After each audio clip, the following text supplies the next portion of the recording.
Hello, hello. How's it going? Oh, hey, Rob. Welcome in to the Twitch side. How's everyone today? Blah, blah, blah, blah. How's everyone doing today? He said with clear elocution.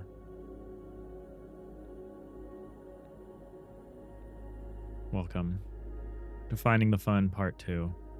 Of how many? Who knows? I'll let you know when we find it. How's it going, everybody? A new title, no, Jewel. Yeah, we can get into that. I am taking a little break from my very content-heavy lo-fi flyby. The vast majority of what we've been doing for the last couple months is just drawing, pixel arting. We're very greedily looking at my workflow process that I use during game jams, which is a very scrappy process that has been utilizing like third-party assets to come up with something quickly. And I'm looking at the possibility of trying to switch to a project that utilizes something like that to make something faster, that's more fun than the chill lo-fi idle game that I've been working on, which I still want to make. This is not the end of anything. This is a pause while we explore. I actually feel like I've justified this to myself recently. Why am I doing this? Why am I like trying to do this iteration? We temp pivoting? We are, Jacob. You were here yesterday. I feel like this shouldn't be a surprise. Or maybe it was the last stream. No, you weren't? Okay, it was the day before. Wait, was I? Yeah, I don't know. I feel like I talked to you recently.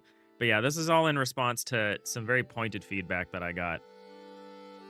You were not here yesterday, Rhiannon? No one was here yesterday for part fun. Part fun of finding the fun.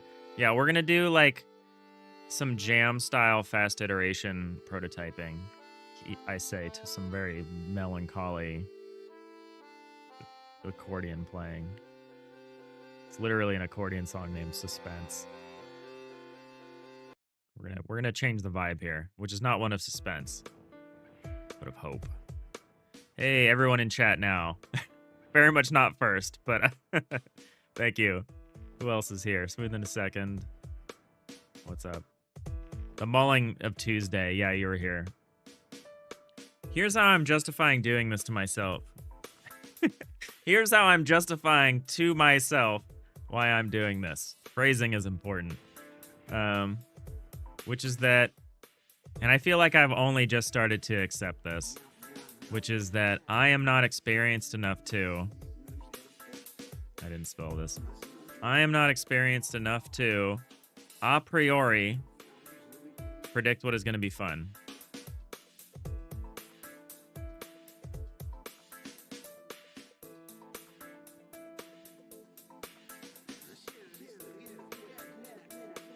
This is my justification.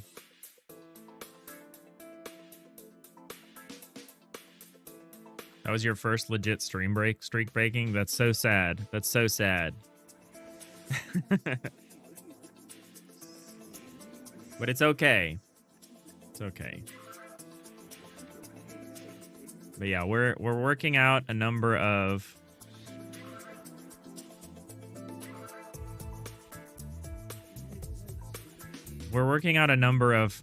short prototypes to try out. I have one I thought of, which we'll probably start working on today, that I'm calling for my own purpose Garbage Planet.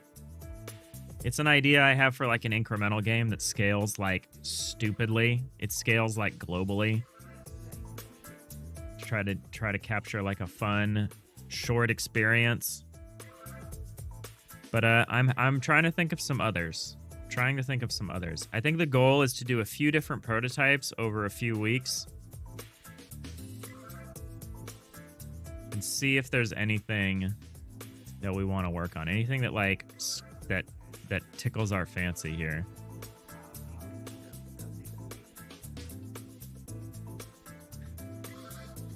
Thanks everyone. Thanks to the person named everyone. Whose thoughts just seem to echo the plurality.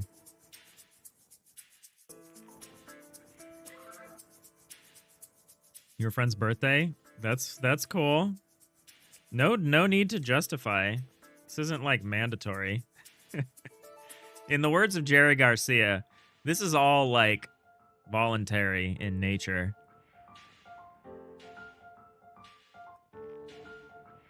But yeah, this is going to be interesting. The initial idea I have is kind of around a more physicsy, kind of pushing stuff around kind of game that fulfills certain fantasy, which is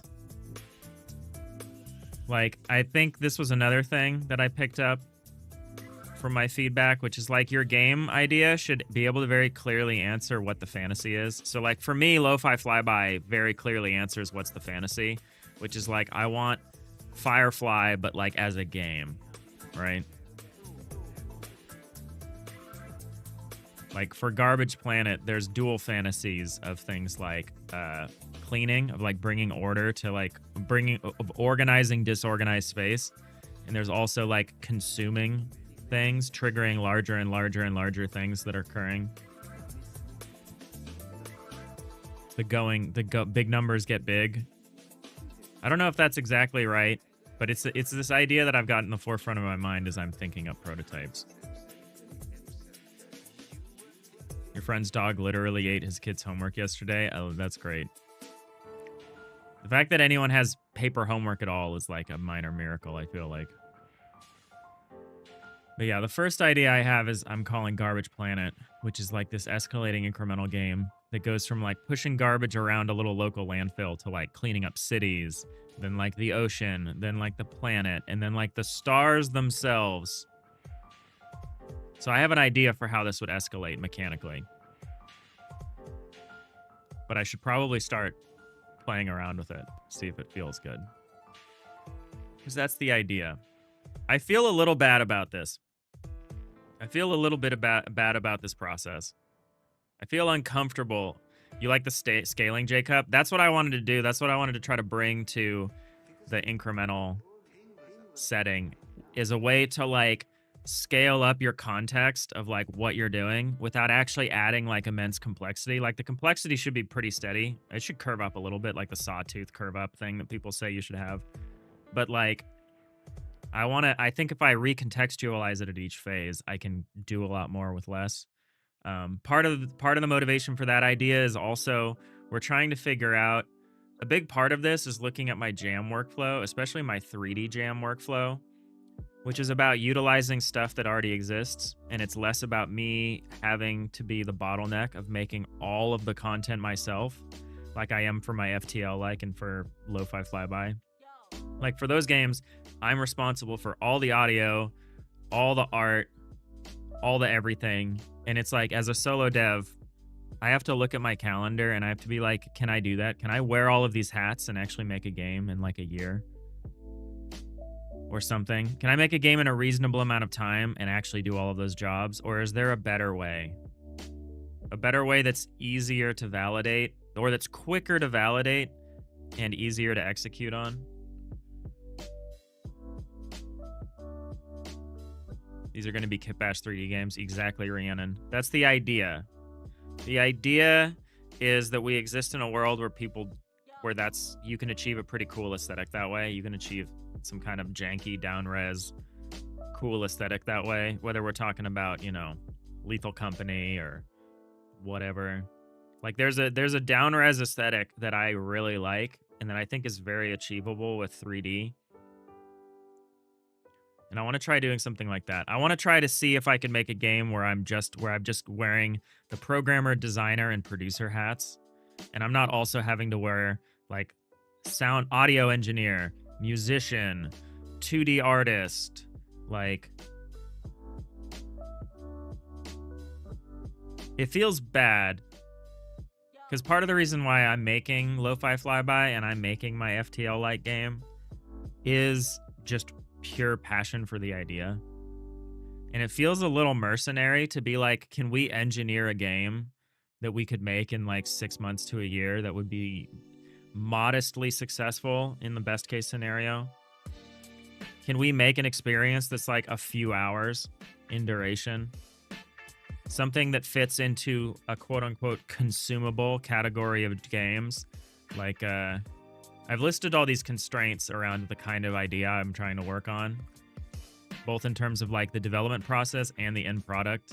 We talked about using assets and to try to optimize my workflow around the iteration loop rather than around content creation. So try to make a game that's a little less content heavy and a little more gamey, I guess would be a non kind of way to say that. Can we do some prototypes quickly? Can we do it in a genre that's a consumable kind of genre and less of a hobby genre? I feel like I gravitate towards strategy games, which are more like hobbyist games of like you have a handful of strategy games you play and you put a ton of time into them, and gravitate more towards these what are experiencing a lot of success, which is these more consumable kinds of games, right? Your incrementals. I don't know if roguelike should be on here. Roguelite, I think it should be like in Sim. I don't know about, I don't feel super comfortable putting idle on here, but I feel like idle is very ill-defined. I don't think a roguelite was the correct thing to write there, because roguelites are usually the loop. I wouldn't mind making a game that's got this tight inner loop and then has like meta progression loops on the outside. If we could come up with like something that worked that way, I would be very down with doing something like that. I feel like that kind of a game would end up being like a gambling with extra steps kind of game. But yeah, I'm thinking about these. I'm thinking about these very meta Chris Z genres and stuff. Rhiannon, you think that's a good temp pivot? Being able to fully make something bigger than a jam game will give you a lot of insight into the other games? Yeah. Mini delivery expanded to more of a point-to-point. I don't think so. I don't think any of my game jams are the right size. I think I'm comfortable working on really small games like game jams, and I think I'm comfortable working on bigger games like my FTL-like. Comfortable. I'm not going to say good. I'm saying comfortable. I think where I'm really uncomfortable is this medium size. Coming up with an idea that fits a medium-sized game. So I'm not quite sure about that. You can make the bowling roguelike. Do not tempt me. Do not tempt me about the bowling roguelite. My bowling roguelite deck builder. I'm seriously tempted to do that.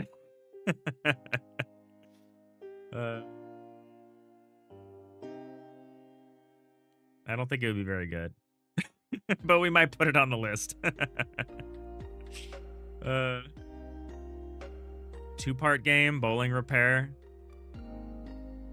Traffic to bowling roguelike guitar. Yeah, I don't know. Here's the reason why we can't make the bowling game is our assets constraint. How many bowling assets are there? Any? Are there any?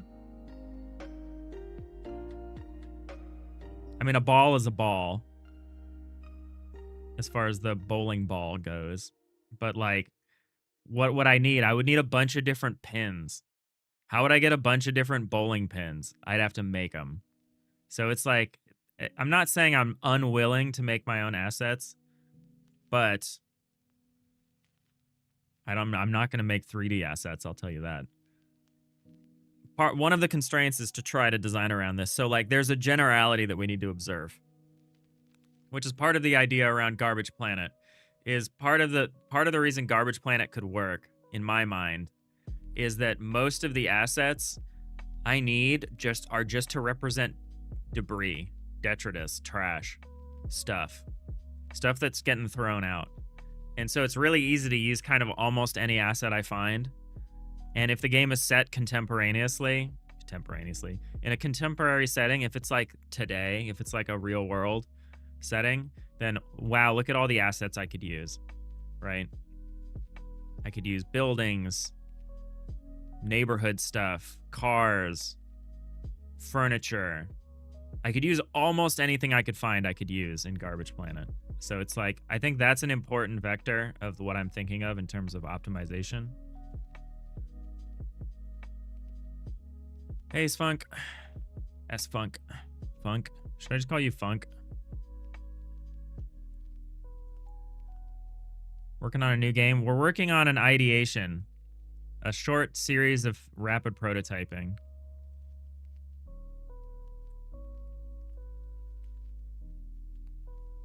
We're interested in potentially expanding my jam-like process and workflow into a somewhat bigger game. So instead of aiming for like a 5 to 10 minutes of gameplay, we're aiming for like 3 hours, 2 to 3 hours of gameplay, something like that. Something that's definitely an order of magnitude larger, but is not so large as like my big games that I want to make that are very content heavy. And I find that I'm spending all of my time just making the content. Top Gear bowled with cars. I think roguelite bowling would be fun. Let's not get it confused. I think a roguelite bowling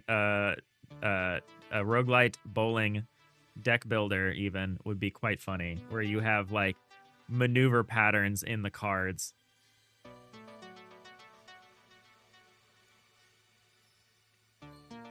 I think that would be funny. I don't know if it would be good, but I think it would be funny. Funk is fine. Or Seth. Okay, you got it. That's cool. Roguelite seems to fit that constraint well. Maybe. I think that the genres that I'm aiming around as being obvious for what we're trying to achieve is like incremental. Is a good one. Gambling. I didn't write it, but like gambling with extra steps, which is almost like a flavor. Like you could have that as a roguelite or an incremental or something. You could add that to a lot of different things. There's some other constraints like marketing. It needs to be something that's like very visually compelling and something that very clearly communicates what you're doing and why you would want to do it. Because my marketing push will probably beyond, just live streaming it. My marketing would probably be heavily based around short game loops posted to like YouTube Shorts or something like that. Either game loops or like little dev segments too. So we need something that's like obvious. And like I think lo-fi flyby would work here, but the thing about that is I would need to like script out all these like sequences, and like the content requirement is just so high to make anything like that happen. Seeing a planet get cleaned up in a video would be very satisfying to me. That's what I'm thinking of with Garbage Planet. Garbage Planet has some really nice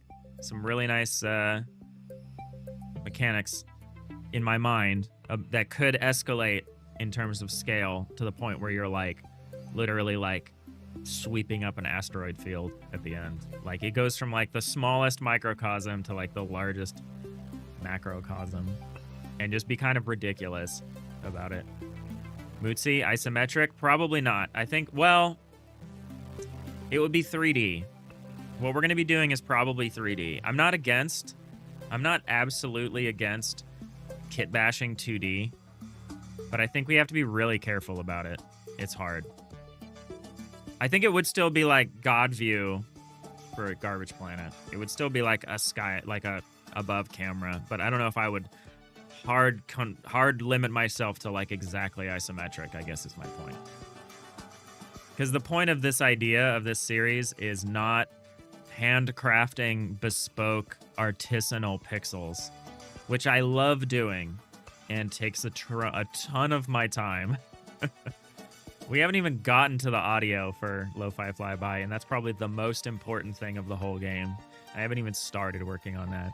So we're going to try to put some of these really content-heavy games more in the background, on the back burner. I'll still probably be drawing it like once a week while I like watch a movie or something. I do like to draw in a way that I didn't expect, but we're trying to do something a little more specific, We're trying to find the fun. So could that be an isometric game? Very much so.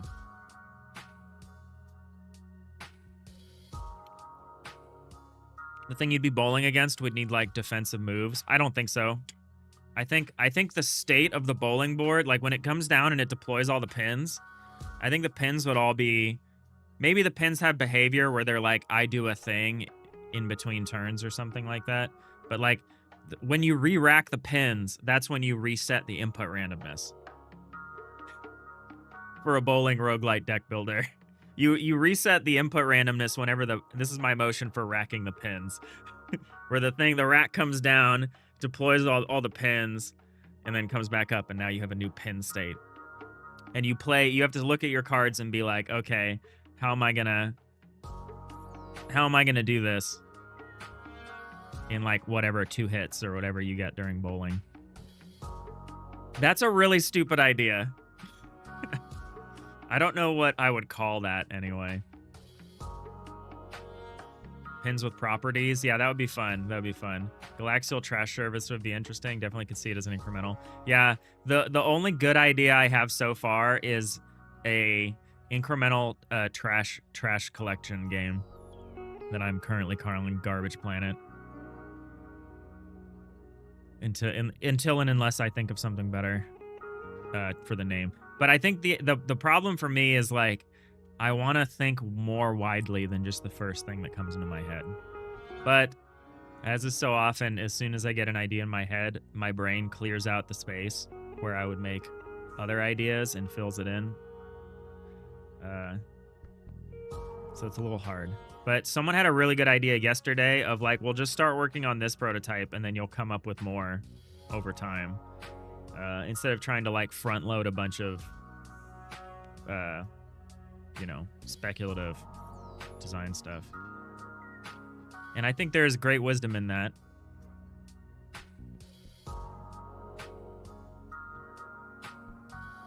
Yeah. Because like another idea will come.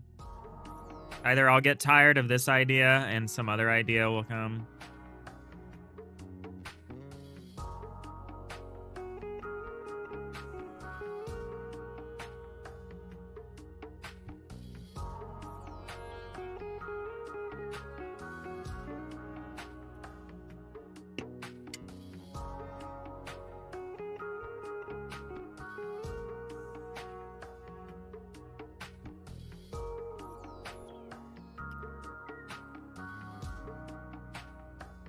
But yeah, the bowling game would be fun. I feel like I would have to do that. I feel like I would have to make the assets and art for that, which limits my desire to do it.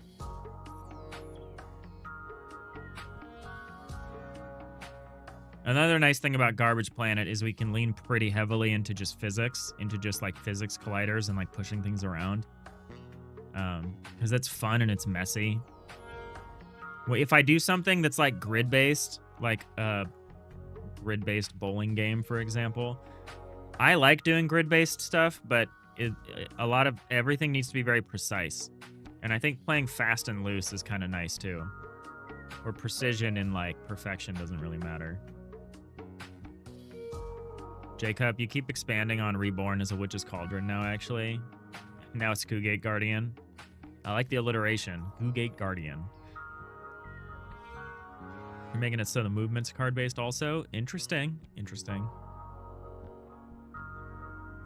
Mootsie, you got a Notion game design document where you just throw down any game idea you have. It's a sentence or even just a title. I think that's a good idea. I don't do that. I've never been one of these like I have a million game ideas kind of guys. I usually drill down really hard into a small set of ideas, which is part of my discomfort around this process. Is usually the ideas of the games that I want to make have formulated over years. Sometimes less than years. Like I think for lo-fi it was like months of like seeing like Rokuga's Idle Island and like thinking about our FTL like and like that was like the first instance of this process of being like, can I break the process down? Can I do something more quickly? Because I'm not gonna lie, getting something out there is like my priority. Getting my like, you know, art house like auteur game stuff out there is like something I still want to do, but I find myself more willing to do this attempt of like engineering success rather than like doing something that feels deeply good to me on like an artistic standpoint, but that is harder to justify commercially. I'm becoming more comfortable with that idea, but I still am sitting with a lot of discomfort with this series, which is why part of the reason why we aren't just iterating on Garbage Planet yet is I'm like trying to just talk it out and like think about what it is we're trying to do and the parameters of that. Hey LSG, how goes the brainstorming? It's okay.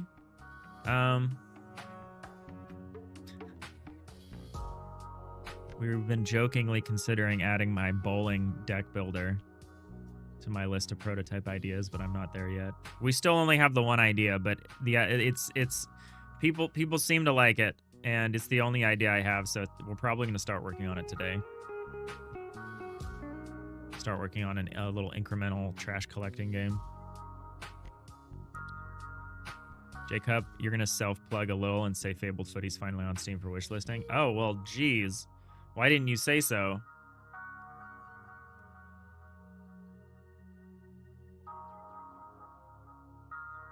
Fabled Footy on Steam.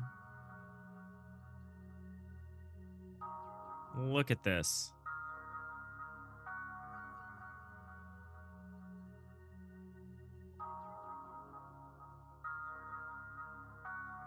Is this your publisher that you created? Just a Cup LLC? It's very funny. Is that what your name is short for?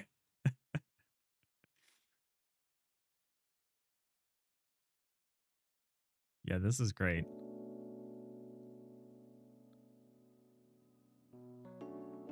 And yeah, it's something to think about when we're coming up with games to ideate on. Is like, I talked about the generality of the setting, of doing something that we think we could find assets for. And like decent quality assets, or assets that I can transform such that the game doesn't just look like an asset flip. Because obviously we don't want that. Obviously we want to put a lot of bespoke work into like processing to get our own identity, our own visual identity. Yeah, this game is great. I love the like paper, the pop-up book, like stage like presentation of this game. I love the level designs.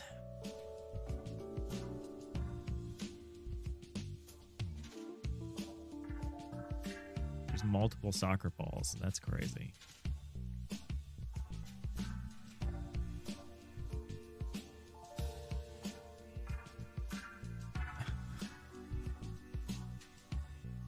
Very, very excited. Yeah, everyone go wishlist this. Fabled Footy. Drop the link.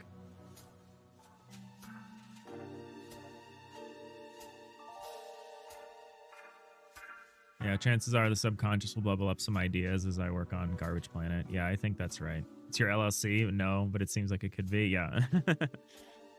Yeah, very good.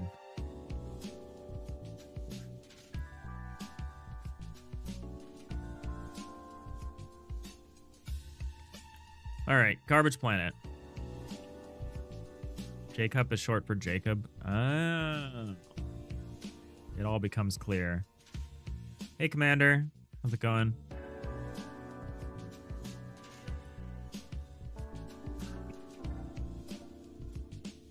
Yeah, I haven't totally worked out in my head exactly what I would do at each phase of this game, but I can very clearly in my mind feel how the mechanics would extend upward.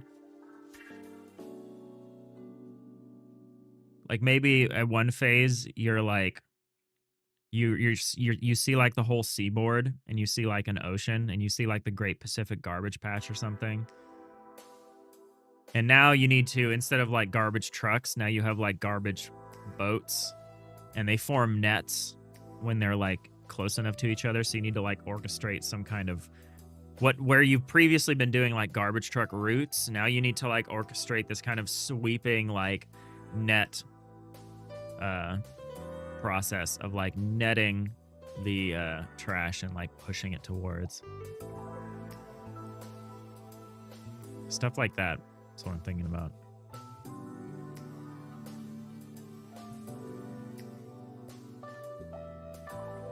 Commander, it's going good. You're learning C and getting ready to be in college in the fall. Oh, that's exciting. Well, enjoy the summer. Don't spend the whole summer learning C. You could certainly do that.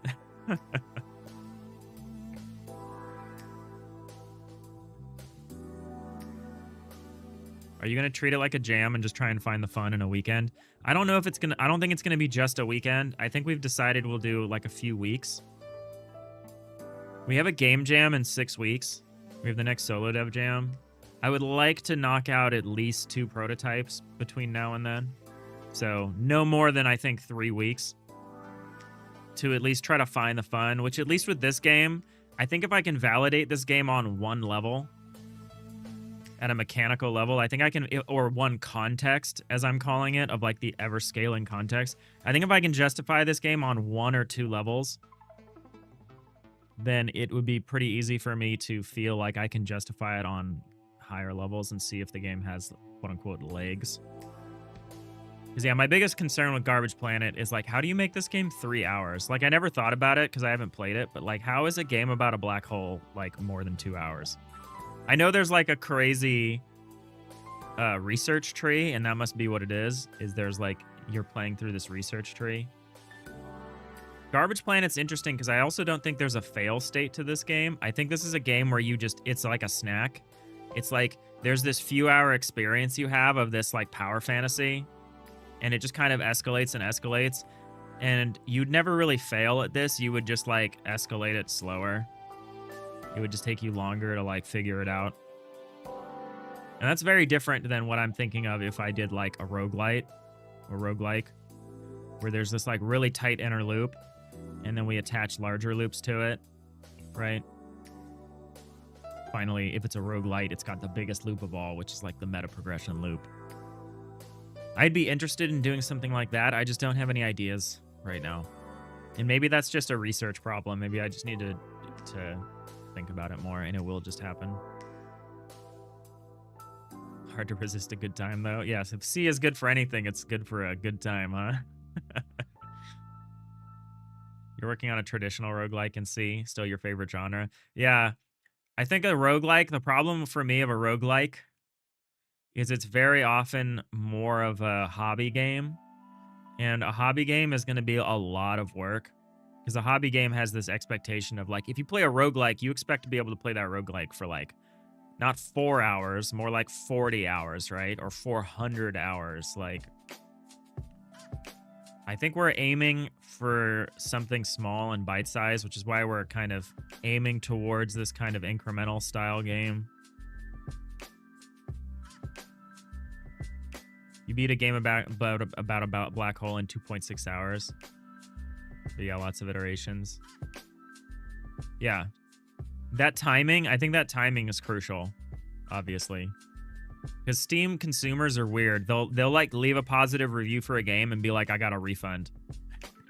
They're like, this is a great game. I managed to beat it under 2 hours, so I refunded it. Sorry. Like, I don't blame people for that, really. Not really. But it's definitely something we have to think about.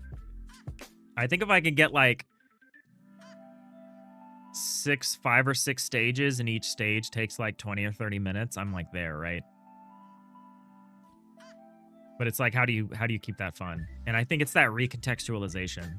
I think that's how you would keep that fun over like a few hours, is you recontextualize this activity. It's like, okay, you were just pushing trash around a local landfill, and it was easy because it was open space, so you could kind of do whatever. But now you need to push trash around like city blocks.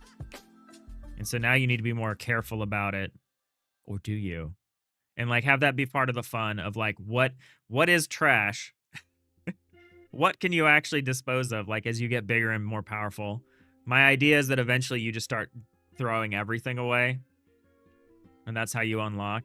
Like, eventually you just start leveling the city, and then that kind of escalates further and further and further.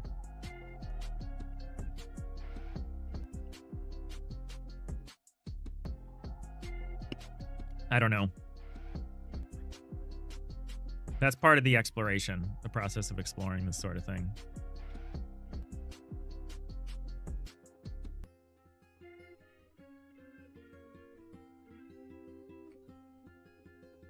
Yeah. The old adage is you can never finish developing a roguelike. Well, you know, art is never complete. It's merely abandoned.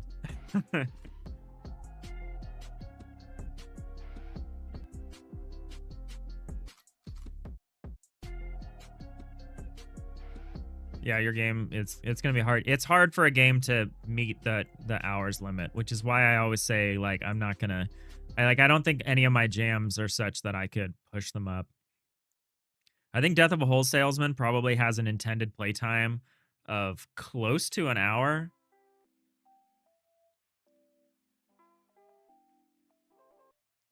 If you play the full 12 months. But like you could speed that up a lot.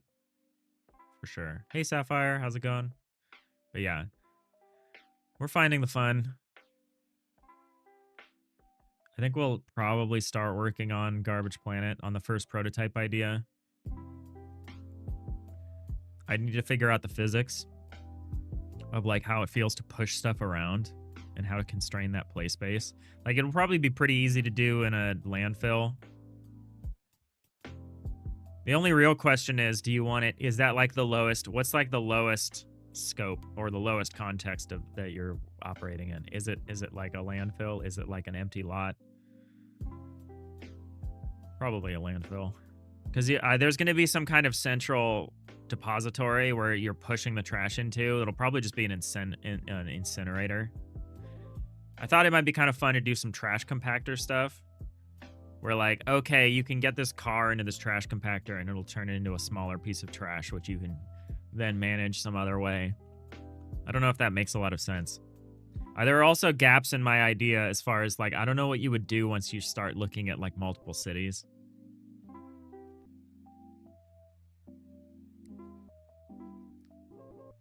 I don't know.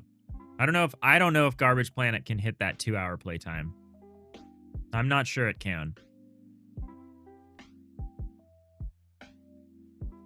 But it's an idea.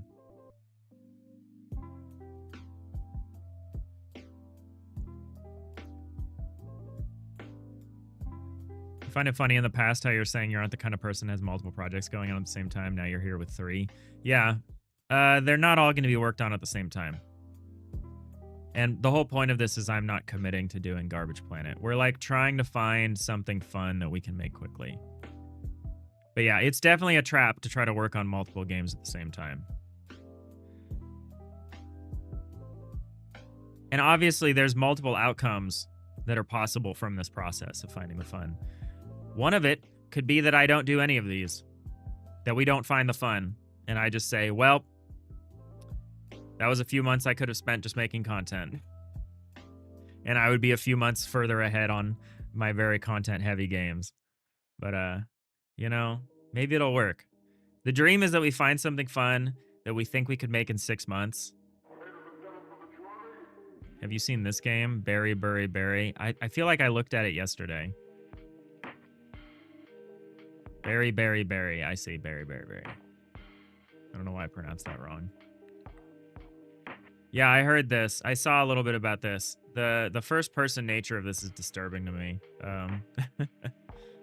But yeah, the whole game about throwing stuff into a hole, pretty good. There's like Terra Factor from Randy also is doing this, but that's presented as like Factorio.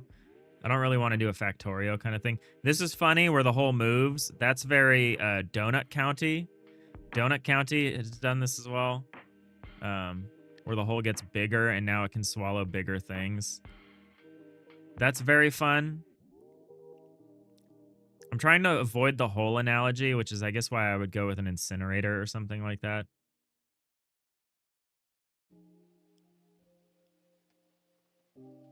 But it could be a hole. I could just call it like a landfill.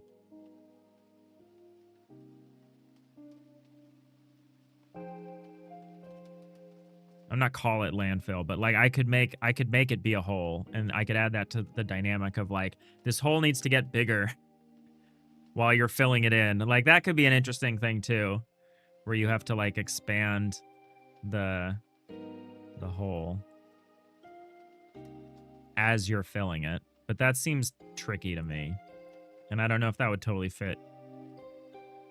But yeah, thinking of that mechanism is definitely important.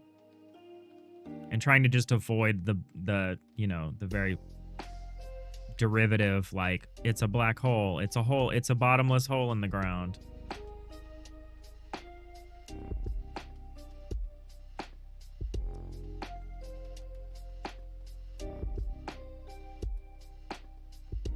Are you mostly lurking today? You're eating and probably gonna chill out. Pay off some debt in Hardspace Shipbreaker. I love that game. That's a good game. I kill noobs. How's it going? You like the compactor idea? You just keep compacting trash to higher and higher density until it becomes a black hole. Look, we gotta not do the black hole thing. But yeah, it's funny. It's a funny idea. There's a problem with doing the compactor thing, and it's the same problem with doing a landfill thing, which is you're then creating more material. Like, you are making the material smaller, but then the material has to go somewhere. And I've thought of the idea of like, well, what if the act of compaction makes the compactor bigger, right? That's like just a hole with extra steps, but that could work. That could work. There are reasons that I like the incinerator. There are reasons I have to favor the incinerator. The ever-growing bonfire, like just garbage fire. I think visually it's different. I think it lets you do some different things. Because yeah, it would be neat to do the Wall-E kind of thing where you're just like compacting blocks and like laying out blocks and like that's what you're doing. You're like rebuilding the city as garbage. That's kind of neat and interesting.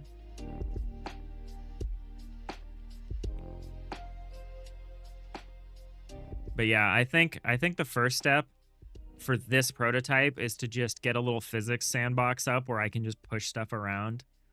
And I can just make simple little vehicles and stuff that also push stuff around.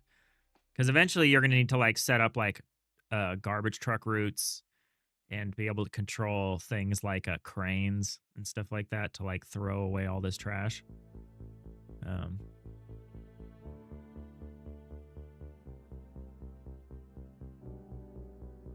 But yeah, the basic idea is can we make a fun game that takes a few hours to play?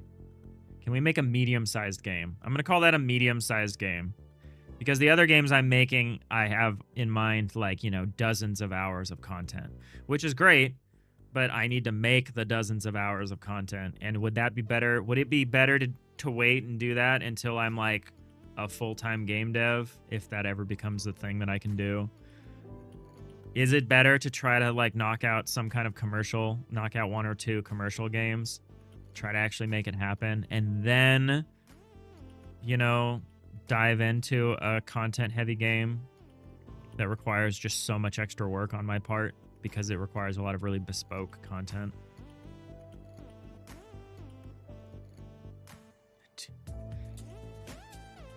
Sapphire, appreciate you doing your part towards making me a full-time game dev. Yeah, thank you.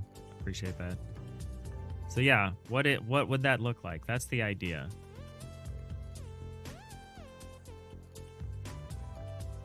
That's the idea. That's the journey we're thinking of starting this week.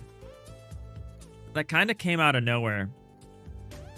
It kind of came out of nowhere. It kind of was me having like it was me getting a lot of very pointed feedback and then feeling a very strong malaise about the art I was working on. And then being like, is there something better? And I don't have an answer to that question yet, but this process is about finding out. Hey, thanks for the stretch and the hydrate. XFC2T in Commander, appreciate you. Hydrate. Let me drink some of this coffee.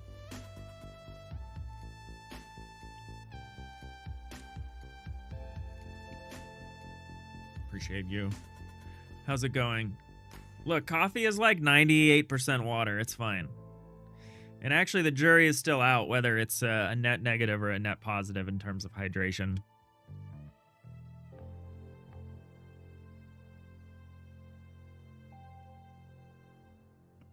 No, you're fine.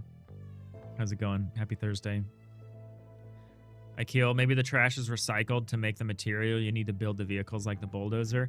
That is an interesting thought. I have thought of that, where it's the trash you need to collect the trash, and that becomes the material. That becomes like the material currency for building more things. That's not a bad idea. It's not a bad idea. It kind of ruins my idea to use like an incinerator. But trash compaction could be very fun and very funny. And if I needed to, I could make a bunch of compacted cubes in like Blockbench. Like that wouldn't be that hard. Because I think that does run afoul of our like, we want to try to use something that would be easily represented by assets. And compacted trash might be a little tough for that, but it's like, it would just be a textured cube. So like we could probably manage something if we couldn't find something. What's the game that you guys were thinking of? Can you explain? Yeah, we're working on some rapid prototypes. The first initial idea I have is a game I'm calling Garbage Planet, which is this escalating incremental game about like compacting garbage. Yeah, I think actually having the garbage stick around in compacted form and you use that as a currency to build additional garbage facilities, I think that is good. I think that's actually maybe a good idea, because I don't know why, I just thought like, yeah, what you would do is you would have it be like an unlock on like a tech tree or something, and it's like, I don't know what the currency of that would be, but yeah, it's tough to figure out what a currency of garbage is. But if it's just raw material, that's actually maybe doable. That's maybe doable. And at that point, there would be kind of a light amount of base building involved then too, probably. Or if not base building, like unit summoning, like unit creating. Of like, I need some more garbage trucks. Or it's like, no, I don't need any more garbage trucks. I need like a bulldozer. Or I need a wrecking ball so I can like knock this building down.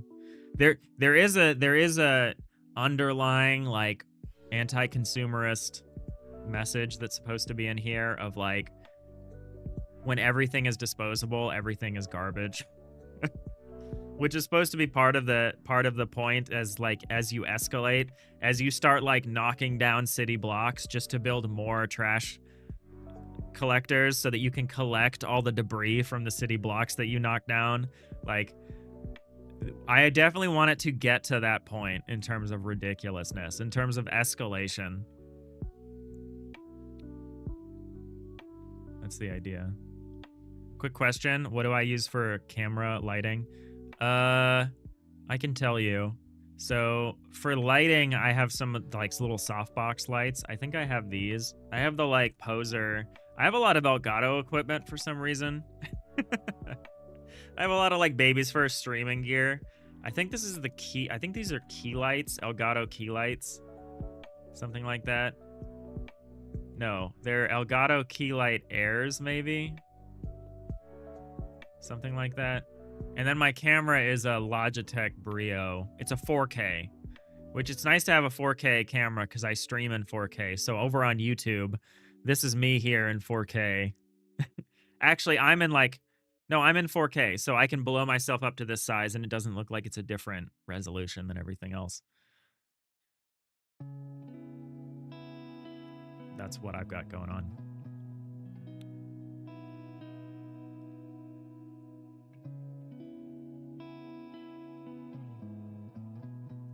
You could do a quota.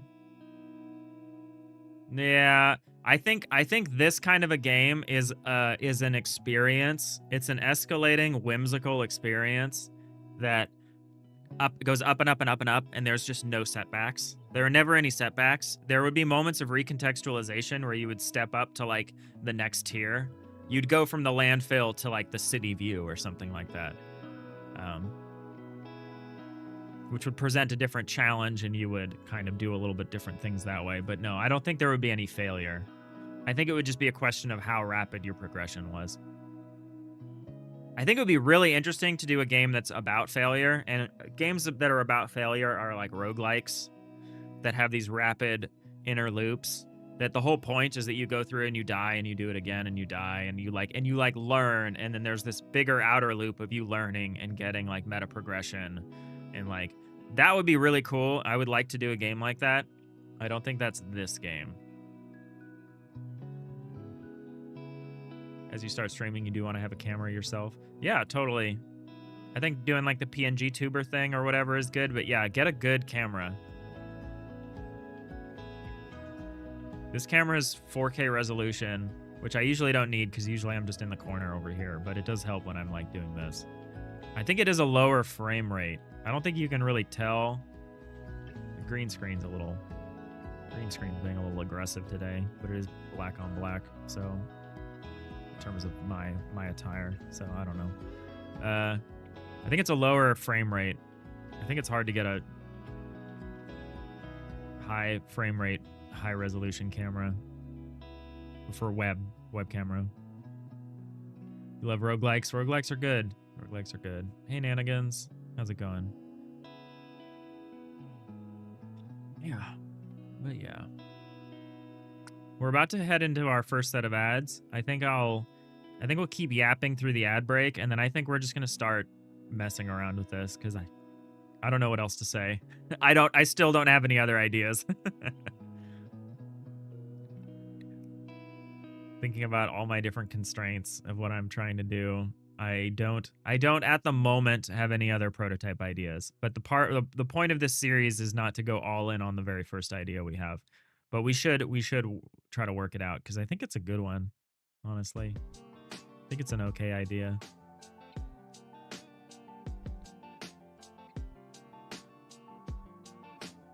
LSG, you're not sure you'll ever do a real face cam. Mixture of hating being on camera and being really sensitive to light. That hurts me a lot too.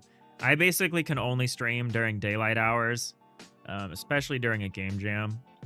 Because yeah, having like streaming in the dark especially with lights on, it was really hard, especially to do it for like 6 hours or something.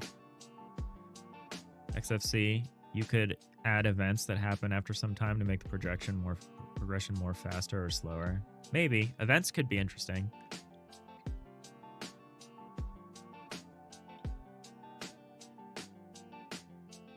Like, I'll need to figure out how to teach the player that they can do things like demolish things.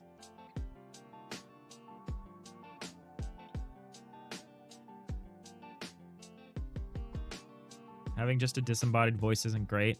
I think it's okay. I think a PNG tuber can be really good too. Like, I love Rink's PNG tuber setup. They have a very cute one.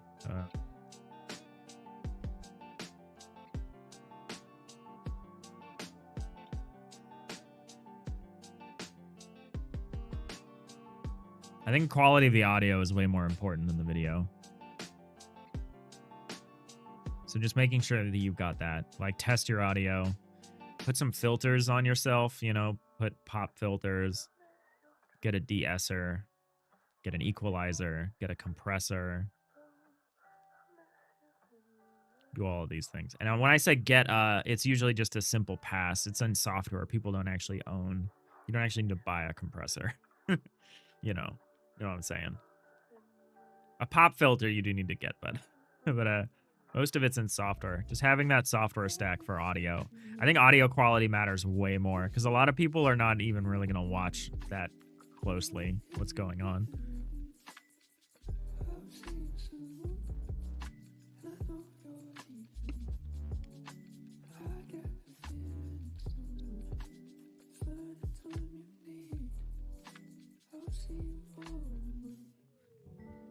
Oh yeah, I know a number of people who've made like a VTuber setup in Godot.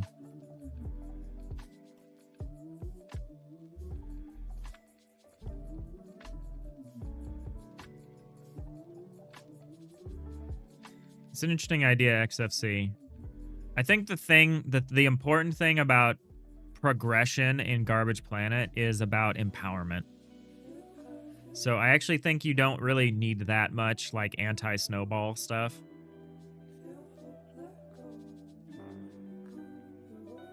Like a lot of the fantasy of this game is empowerment. Empowerment to like organize the space, empowerment to like make big moves, to like change things.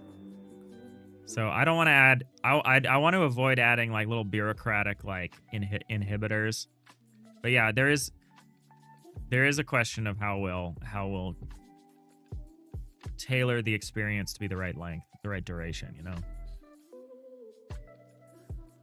Yeah, some people aren't watching, but everyone's listening. That's a good way to sum it up, LSG, because there is the occasional person that watches with audio off, but I don't think those people are usually watching devlogs. I think they're probably more watching like a Let's Play or some kind of IRL thing or something. I don't know. I don't know what they're watching, but I doubt it's this. I doubt it's someone just yapping about game design. Yeah, try to feel very confident about not just the quality of the audio, but how it's all mixed together. Like, and then you have to record yourself and listen back to it, which I know for me is one of the worst experiences I can ever have, is having to listen to my own recorded voice. It's horrible, but it comes with the territory. All right, we're in ads. We're gonna take a quick ad break, and then I guess we're gonna get started. So what am I gonna do here? Unpin that to the taskbar. We're gonna get the right version of the engine up. 6.4, 4.6.3. We had a maintenance release just a week ago. Go get that if you haven't. Grab that. I love how whenever you ask Windows for like the more featureful version of a Windows function, it just loads up some older version of it. It's like, yeah, we acknowledge you used to let you do more. You know you've gone really deep down the Windows rabbit hole when you load something up and you're like, this looks like an XP window. It's like, was this from Windows NE?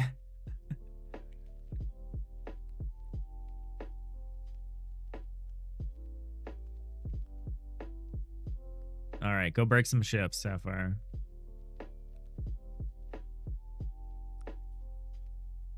Yeah, my big switch for audio, which is more for comfort than quality, was I switched to this compressor mic style.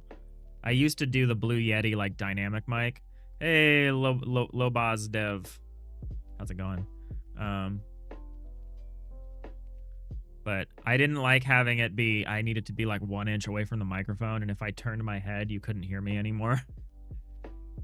I like this kind of, I've got, you know, the nice distance. I've got like about half a foot between my face and the microphone, and I can kind of turn my head to this monitor and turn my head to this monitor, and like my audio is like largely stable as I do this, which is nice. That was not the case with my dynamic mic.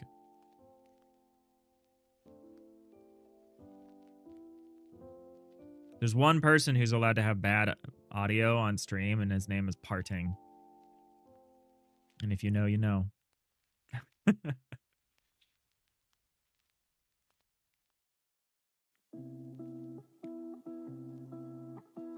And if it's going to be bad, it needs to be appallingly bad.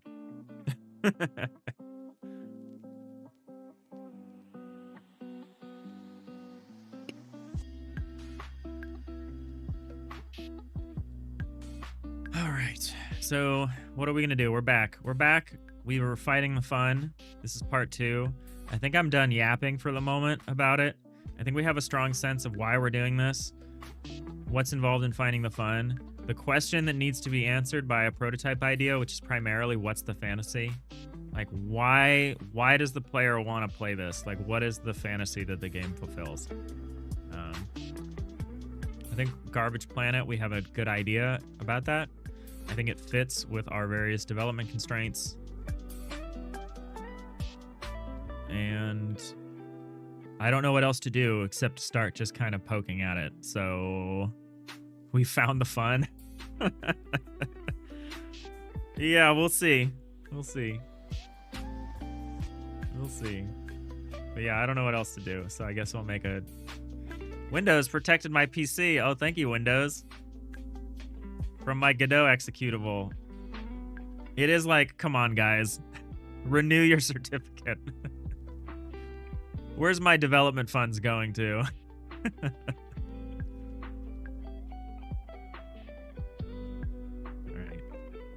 I guess we're making a new project. Why does Godot always want to create my project in OneDrive? Garbage Planet is what we'll call it for now.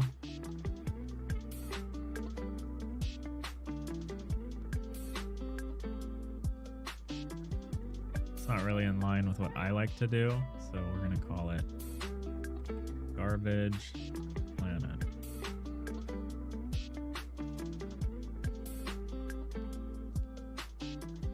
Get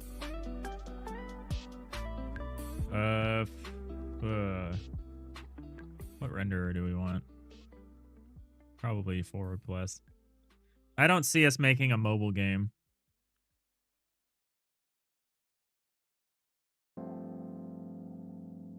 We want to be able to scale some more complex scenes.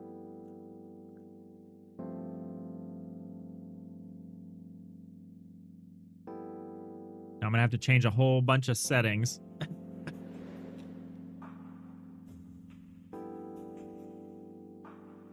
I make new projects so rarely. All right, where are the annoying it's not the editor settings. The editor settings are stable. The project settings. I guess we don't actually need to do that much because we're not doing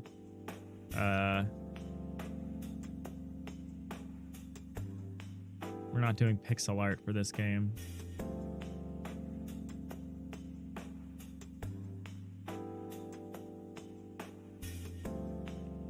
Actually don't know what I want to do with the aspect ratio. I think I'll keep it for now.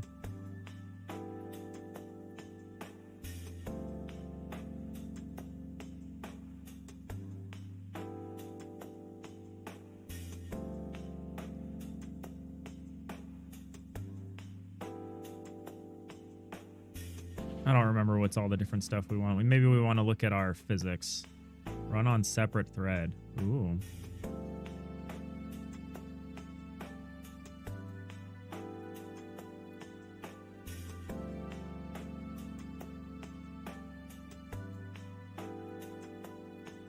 Oh, so we want to leave this off while we're debugging at least. Hey, still needs work. How are you doing today? I'm okay. We're working on a new little prototype for a game. How are you doing? We're getting started on a little prototype. Jolt is the default now. We do love that. You love to see that. I get nervous about messing around with physics. I know physics are going to be a big part of this. Probably end up going with a lower physics tick eventually. Some simulation physics. I'm working on like the idea behind this is that it's going to be like a little trash collection kind of game.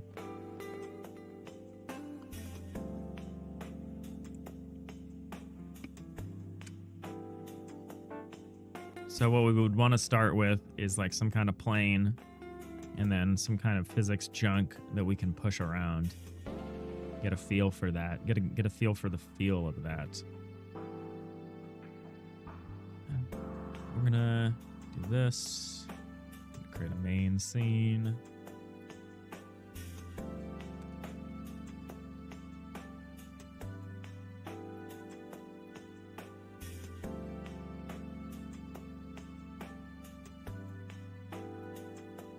Funk, when you prototype, do you like to add better visuals in, or do you leave it all gray boxed? You like to keep gray box to feel the fun before relying on polish? In this case, I probably will spend time working on the polish, because the visuals can affect game feel, and game feel is one of those things we are trying to evaluate. I think if I was having to make these assets myself by hand, I would be more likely to gray box. But because our plan is to use assets, we will probably throw those in sooner than later. Both to make sure it fits, and also because I'm streaming. And from a streaming standpoint, it's just a lot better if it's fun to look at the thing that's being worked on, right? So I think from a pure development standpoint, especially if there's a high cost to iterating on the visuals, I think gray boxing is very good. I think if you're developing in public, it's less good. And I do think there is something about game feel. Because like you've heard the stories, visuals do matter to an extent, but I think you can get a lot with just gray boxing. But you've always heard the thing of like there's like a balance change. Or the players will think that there is a balance change to something when literally all they did was like change a sound effect or like add some more particles. Like you can change purely the audio visual representations of something, and mechanically it will feel different. And that's hard to capture in a gray box environment. But it doesn't always matter. So I think we'll start with some gray boxy things. Like I think I'll just have basic bodies moving around, physics bodies kinds of things, but I think we'll try to add real stuff in as soon as we can. So we'll probably do some asset shopping at some point. And like we could also set this up with like CSG stuff, right? So like if I wanted to add, I need to add some kind of plane, which represents like the ground. I need to add like a ground plane. Are you gonna let me do that with just whatever? I guess I could do that with just a collision shape. I don't even need an actual visible thing. I might want one anyway.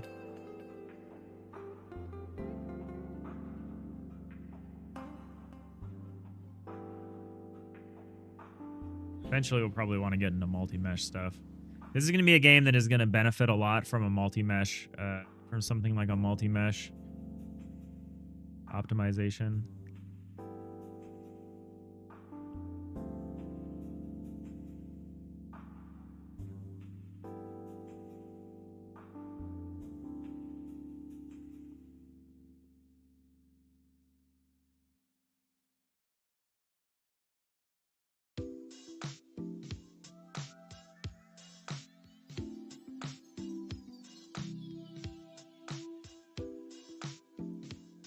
Probably eventually set up some multi-mesh stuff, but we don't need to worry about that right now.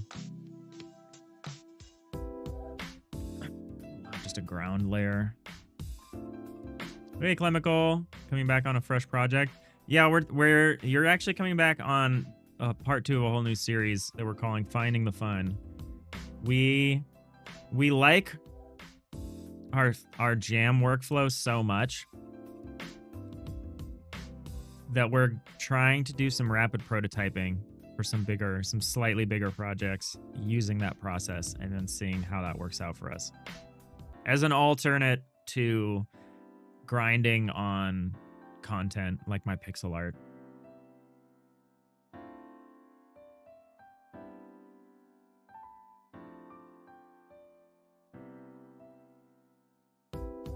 How are you doing?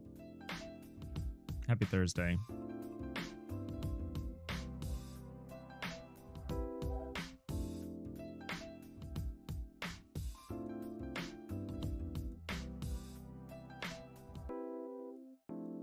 I really like the process, and I'm wondering if we can make something like that happen. All right, so let's add the mesh.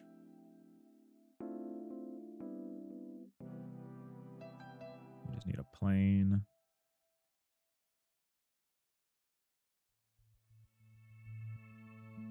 And we need just a collision shape.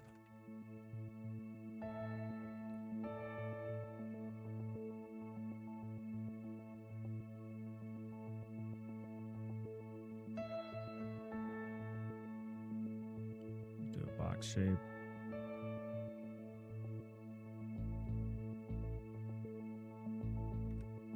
Snap things.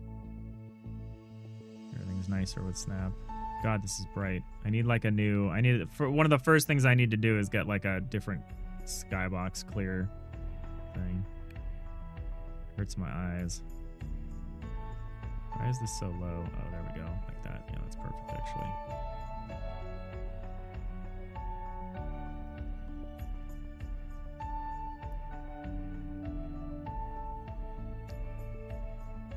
So we're just trying to make a surface around which things can roll and rumble and tumble.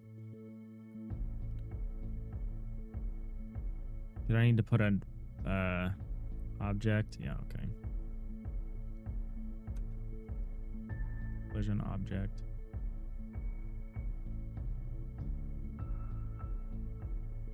Well, where the F is a collision object. Area 3D is what I want, or some kind of physics thing. Rigid body. I think since the ground doesn't move, areas and bodies created with physics server 3D might not interact as expected with area 3Ds and might not emit signals or track objects correctly. Interesting.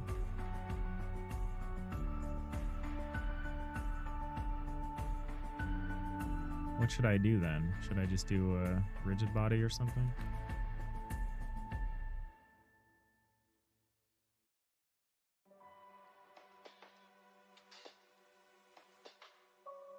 No.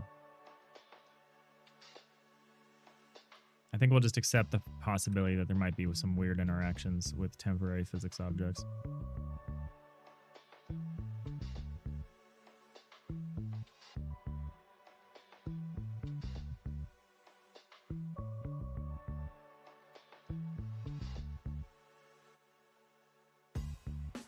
We're gonna need textures on this stuff sooner than later. You love the prototyping phase. It's where a lot of things can be tried and discovered. Yeah, it's gonna be interesting. About the discussion before, you think it's more easy to try things out while it's in a gray box placeholder state, and then after having play tested, people liked it, see if you can make it juicier. I think that's reasonable. I think it depends on how long it takes to get to that point and who the audience is.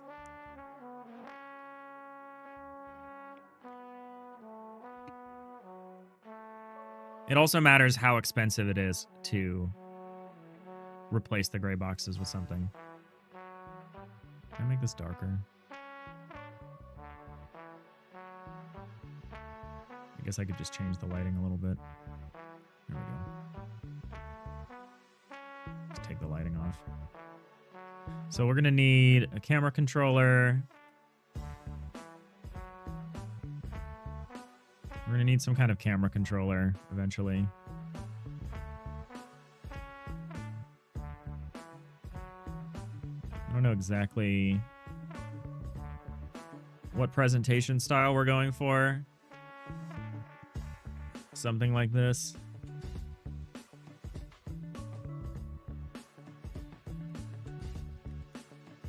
I like this arrow. Does this arrow mean up? That's neat. That helps a lot. That's a helpful widget. I'm so used to doing 2D, it's kind of weird to pop into 3D. I know I've done a few games in 3D, but I always do them during jams, which means I'm kind of blacked out for like the duration of the experience. I like don't actually remember what we've done most of the time. So we need some kind of wall.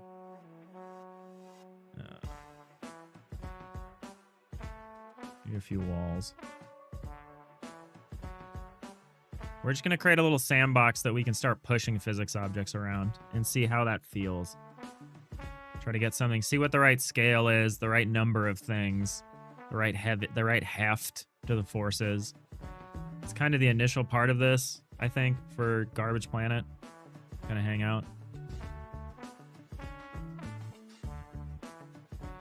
Funk. You wonder if you could utilize particles somehow. Maybe billboard each asset and treat them as trash particles.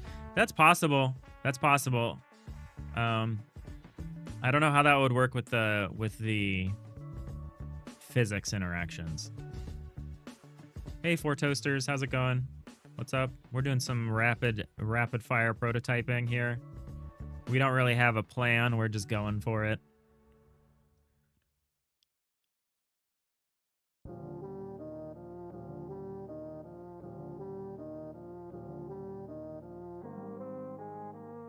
The only jam you did in 3D, you had 2D levels on a cylinder, so it wasn't that much level designing.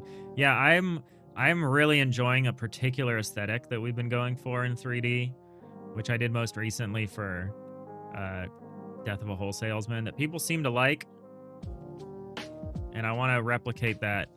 I want to keep exploring that style, and that style is heavily based on like down-resed like assets. It gives you that kind of PSX style kind of look.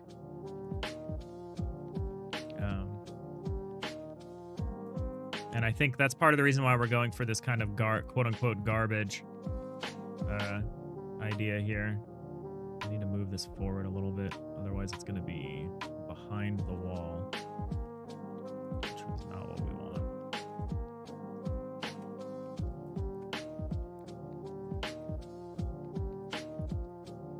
Yeah, finding the right scale for this is going to be interesting.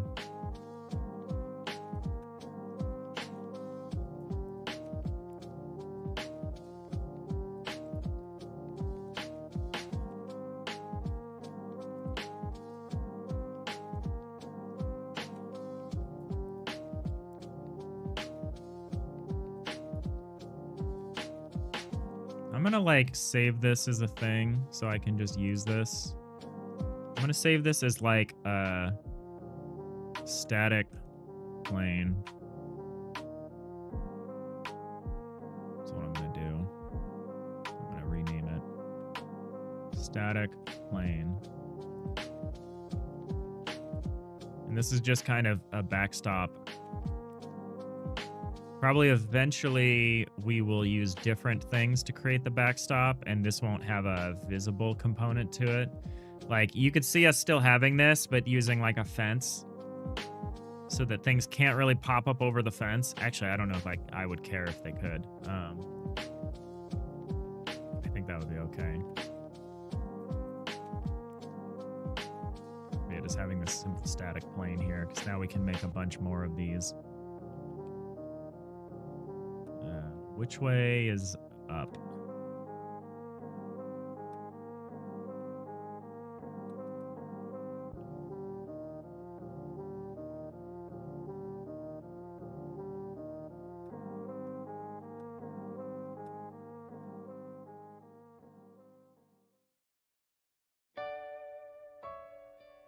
I'll go this way.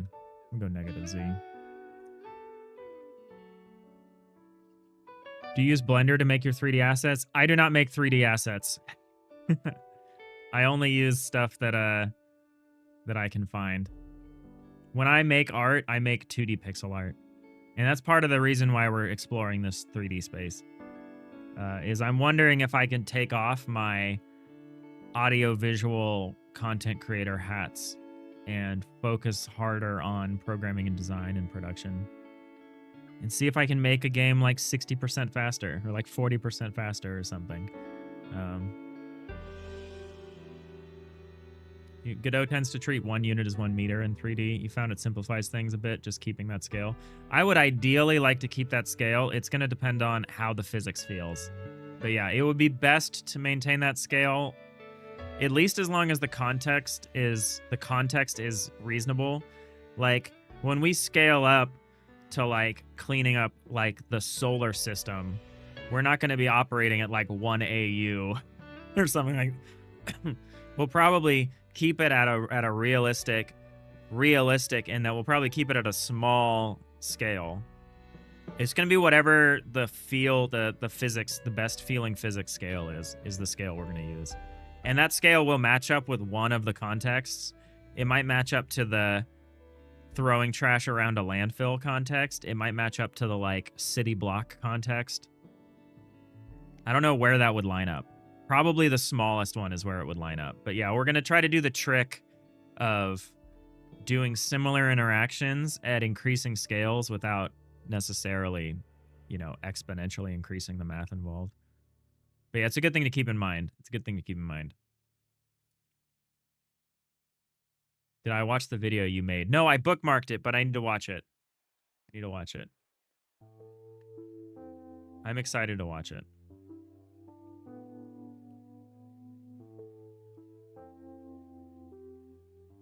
I kill noobs. You've been burnt out trying to learn pixel art, so you've been learning 3D lately. You like how the GPU figures out the lighting for you? Yeah, it's nice how you get stuff like that. I like pixel art. I like doing this a lot more than I thought I would, but I only do this part-time. I have a day job, which is unfortunate, but you know, we often do. One often does.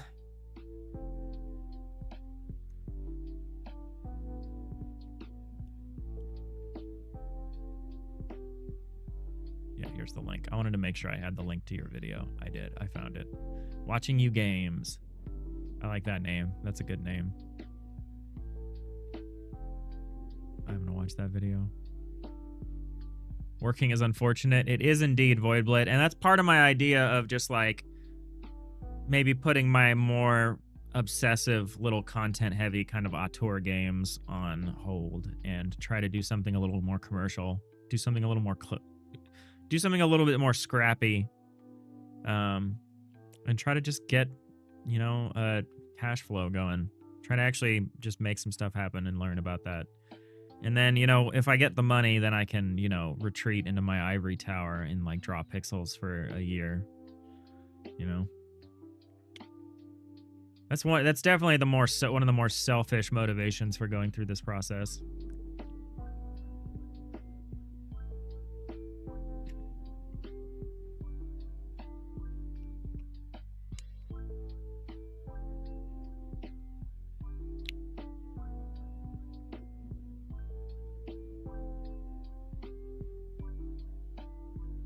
Yeah. I like 3D. I like 3D for it's easy to get to like a certain level quickly with 3D. I find it's really hard to like push past some barrier because 3D becomes very complex, especially when you're talking about physics and all these different things. Whereas like pixel art is very pristine and the environment in which it exists is it's very clear what's happening and it's very easy to control. And like that high level control in pixel art is nice, but it means that a lot of the work is on you. Whereas in 3D, a lot of the work is being taken care of by, you know, just how do things get rendered in 3D? We actually know how that works. How do things interact in 3D? We know how that works from like a physical standpoint. Like you get a lot of stuff for quote unquote free because what you're doing has a high overlap with just how our universe works. And I think the more abstract or 2D or weird you get with it, the less true that is, the more of the work is offloaded back onto the developer to be like, you can't just figure out what the lighting is, or you can't just like use standard physics to determine this thing. And that's when you end up doing really cool, interesting, unique things like Noita or something, right? Where you like have a custom transform and physics system. How realistic is it to make a game and earn enough to not need to have a day job? Yeah. It's doable. The odds are stacked against me for sure.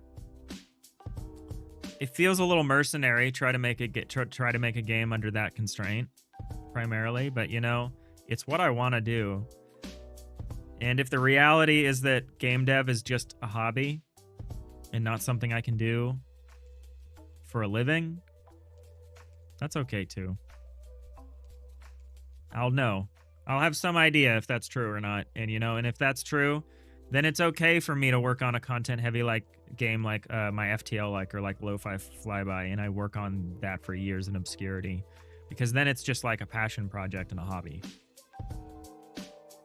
At the moment, I'm unwilling to concede that it's a hobby. That's what I've told the federal government.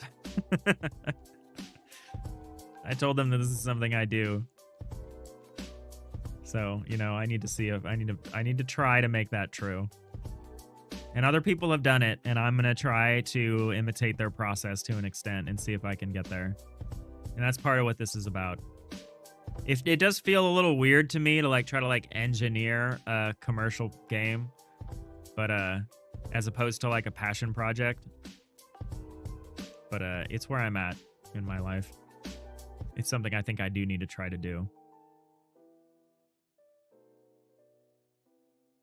My justification, my core justification for doing this is that it's been my ego that has made me think that I know what's fun.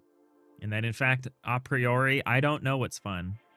And we just need to iterate it and try to jam out some ideas. Yeah, Nanigans, you got the worst of both worlds. You're like, let me do a 3D game and make it look like it's 2D. It's all about expectations. It won't be our software engineering pay. I will give you a spoiler, Jacob. I don't make software engineering money. So I don't need that much to live. I could probably live off of not comfortably. I could probably live. I do live in San Francisco. Let's be super clear. I live in San Francisco. I'm not going to get into personal finance, but like I could live not comfortably, but like the barrier for living in San Francisco in my situation is still high for a lot of parts of the country, but it's low in that it's like I could probably do it for like 50K. Would I want more? Do I like having health insurance? All of these things, the answer is yes. But yeah, I want to make a go at it. But yeah, I'm not a software engineer. I don't make six figures at my job. Like there isn't this whole thing that I'm potentially giving up by doing this. I have a regular job. I put my pants on one leg at a time.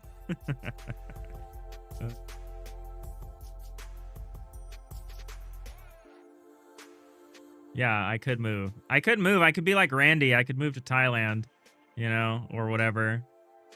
There's things you could do. I'd rather make the money first and then decide how to keep it. But yeah, whatever.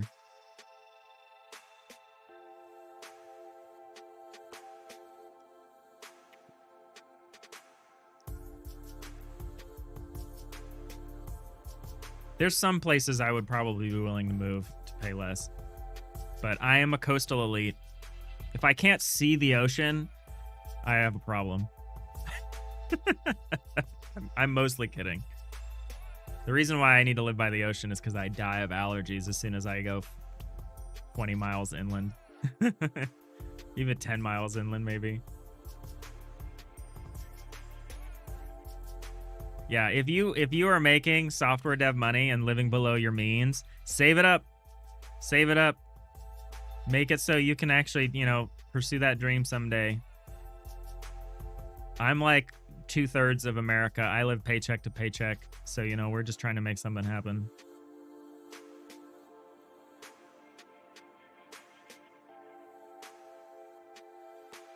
Yeah. The runway. What you need is a runway. Right now, I have no runway. I have 0 runway. So, you know, I just work, put my head down, I do my work. I do extra work because, you know, I'm doing this, I'm doing that. Got it all going. So, yeah, if I need to if I need to be a bit mercenary and try to engineer a commercially successful game that I can make in 6 months to a year, and if I need to do that more than once, like if I needed to make a game in 6 months, fail, make another game in 6 months, fail again, I can do that. I'm in a position where I can do that. I've talked about my anxiety around things like RTO, which looks like it's coming for me eventually. Not yet, but eventually. And I am uncomfortable in the long term with the idea of, you know, doing a commute, being an office worker, you know. So I would love an exit strategy. I am looking for an exit strategy, you know. But I have time. We have time. We have time to mess around. We have time to try some stuff. We have time to fail. Giving yourself space to fail is really important, I think.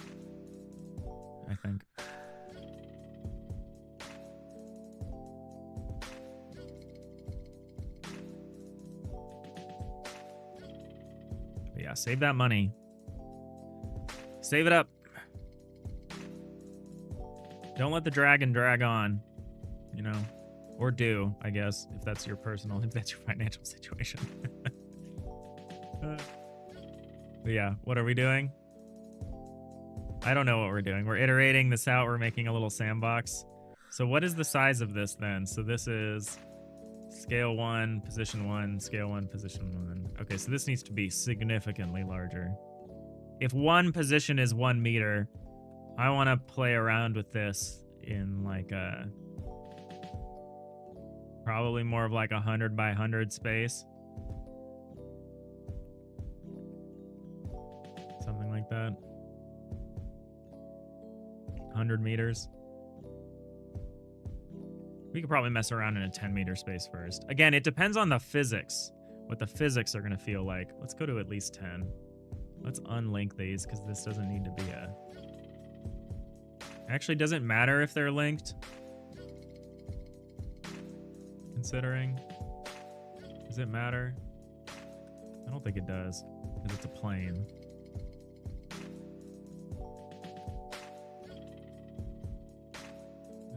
I think that should be fine. I'll just leave that linked. All right, what did I do? 10 by 10? All right, 10 by 10. So we're going to try. Let's reposition the camera. Kind of where I think it would be. Would I do this with an orthographic camera or a perspective camera? Probably a perspective camera. Let's make some walls. So we'll instantiate more of those static planes that we made. We'll say wall north.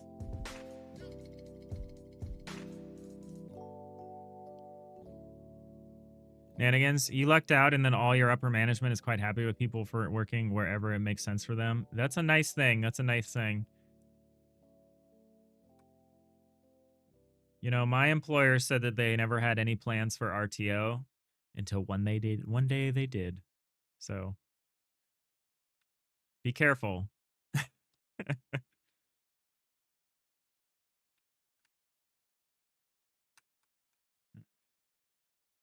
Same thing here. Scope it up.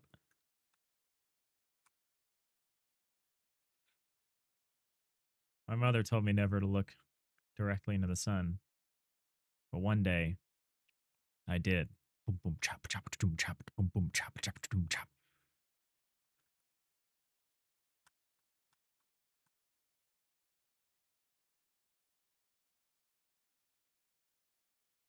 Oh, that's crazy. What a utopian environment in which you work, Nanigans. That's great. All right, what happened to my music? It was great timing for my Pi movie reference. And I was like, okay, I'm ready for the next song now. I can't just drum and bass the whole stream. Boom, boom, chop, chop, doom, chop.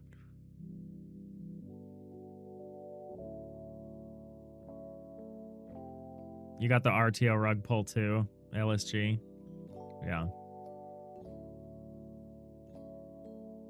It's tough. It's tough. Your job's like on the verge of imploding. You might be within a month of going full game dev. That would be awesome, J-Cup. That'd be awesome. That would certainly help with the release of Fabled Footy. But it would I'm sure also would be very stressful. Let's make this short. Yeah, whatever. Doesn't matter. I think eventually these walls are going to become totally they're gonna be just totally invisible, and they're just gonna be physics boundaries that I make at the edge of the screen. But for right now, they're gonna have a surface. Mainly because I hate looking at what's going on here. Oh, I need a light. I need a direction light with a world environment. There is a burden, like a minimum viable amount of stuff you have to set up for a physics game, which I feel like is higher than the bare minimum stuff you got to set up for like a 2D game. right, this is wall east. I guess I should call boundary. Boundary. Ground. Boundary. North.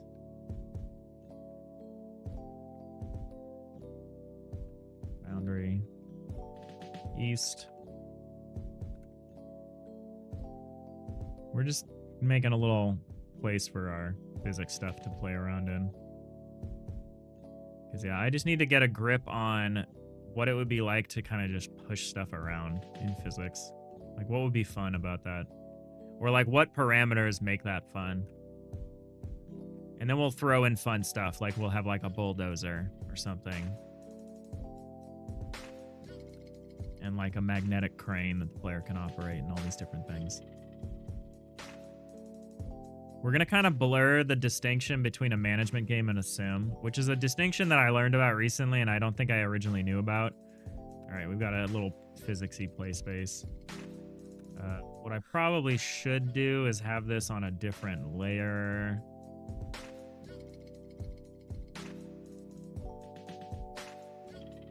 Do some layer and masking stuff, but I don't care yet. I don't care yet. We'll select the main scene. All right, perfectly gray environment. Can't see anything. Whoa.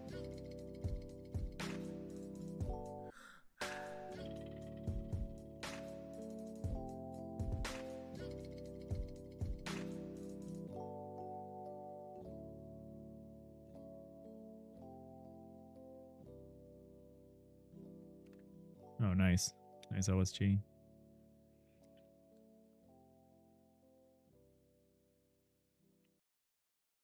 Void Blitz. So what is this game about? It's a trash compactor game. Yeah, it's an incremental game about trash collection. So, yeah, pretty much. That's what we're thinking. That's what we're thinking. So I want to play around with the act of pushing trash around as the first step. I want to see if there's a fun physicsy thing there. How's it going? How's it going, Void Blit? Vacuums, plowing, watch a heap get larger, quite a few things. Yeah, true, true.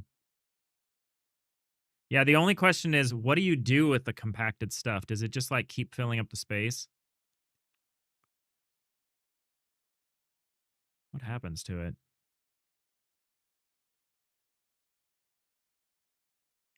Maybe there's just some unplayable area that, like, the trash gets pooped out to, and you just see that get bigger.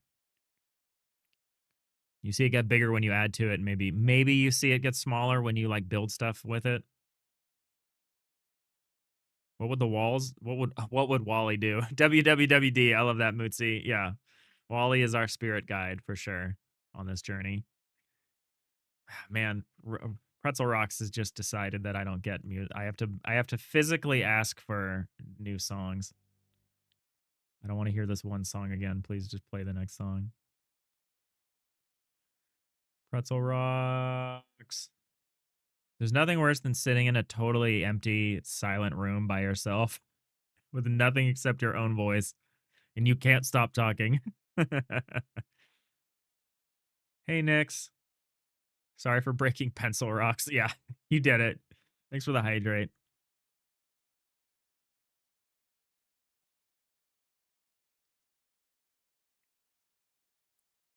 Void Blitz. So your first thought is, does collecting trash sound fun to someone browsing on Steam? I think it does. I don't think maybe it does the way you just phrased it. But I think it's very doable. I think there's a strong escalating interesting interaction with collecting trash on larger and larger and larger scales.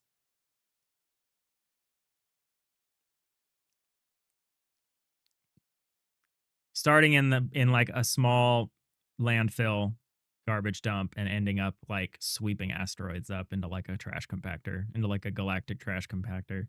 I think there's something fun here that we can escalate. We can do the incremental game escalation, because that's an important thing for me in this consideration, is like, how do you escalate that experience higher and higher? But it's just an idea, and we're going to prototype it and we'll spend a few weeks on it. And if it's not fun, fine. We have a better understanding of what is fun. I am not going to be afraid of failure in this series. I think that's something that I've had a hard time with a lot, especially with my bigger games, is I end up trying to make something that's very content heavy and it's very big, and so I hedge my bets by working on the content and kind of just letting that build up. But the idea here is to test and try out interactions very quickly. And anyway, I don't know if I necessarily need the description of the game to be immediately grabbing if the visuals of watching it are immediately grabbing. Because that's another requirement for this, is I need to be able to make like short form content out of it that's compelling. And I don't know about that either, but you know, we're going to try it. So what am I going to do here? I need to make some kind of... So I can't see anything, and that's because there are no lights. So we need to make some kind of lighting system here. Failure, good.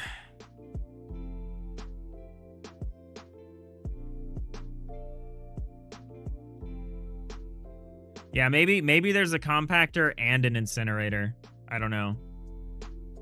I like the idea of a compactor that just gets bigger. Catamarai, house flipper, power wash simulator, viscera cleanup detail. Yeah, we're kind of angling for some of that. I guess there are board games about birds. Wingspan is a good game. Let's be very clear that Wingspan is actually fun, even though my group crashed out of it the first time we opened it because we didn't play the tutorial. We were just like, we'll figure this out.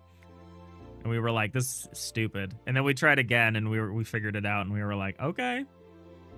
And now we like it. Wingspan's good. It's a good game.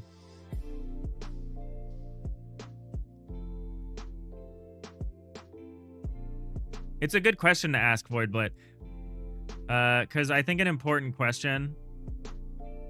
Don't everyone just dogpile on Voidblit's very valid question, which is like, is it fun? Because that's what we're trying to find. And it's a very valid question to ask. And I think an important thing to be able to answer for any game is what's the fantasy? And I have some internal answers. I've tried to spell them out here. I don't know if I did a good job. But I think in the way that I understand what the fantasy of Lo-Fi Flyby is, which is like having Firefly be like a game, you know? There are other fantasies that Lo-Fi Flyby kind of leans into. It's usually more than one fantasy, and they kind of overlap.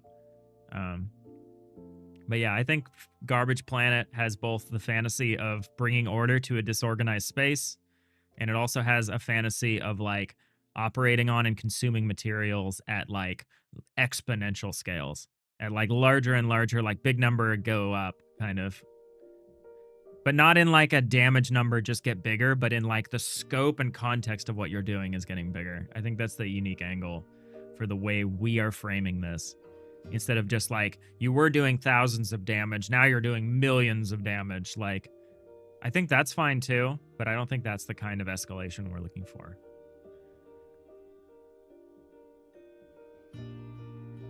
All right, make a direction light. Trick is not to get stuck on one of them and fall into the sunk cost fallacy. Yeah, that's going to be an important trick for us, for sure. Light. Show me some lights. We'll do a direction light.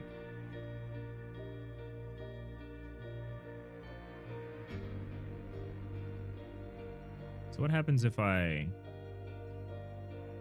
Yeah, that's fine.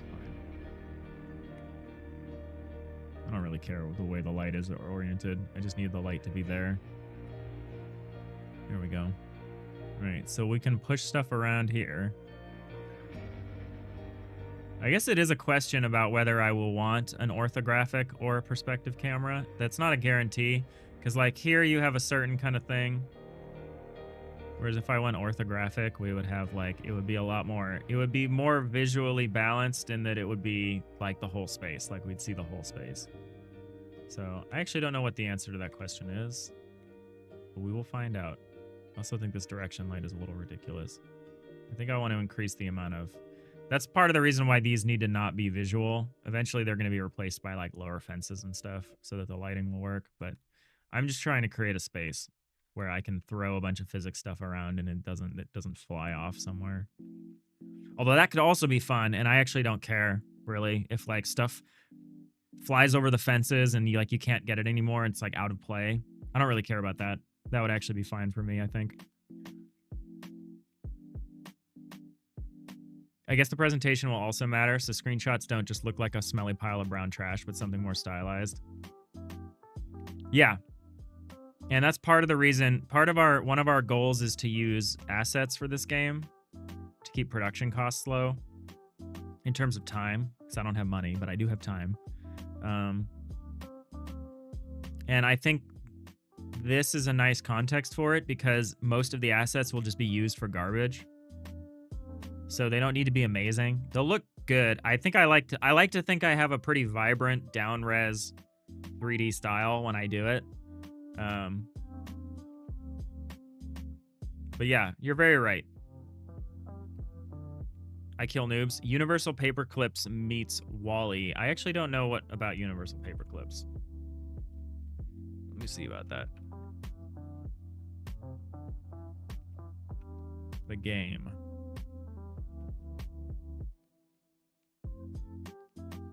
It's an incremental game from Frank Lance. Okay. Frank Lance is good. Oh, is this the AI that produces paperclips until the whole universe is consumed? Neat.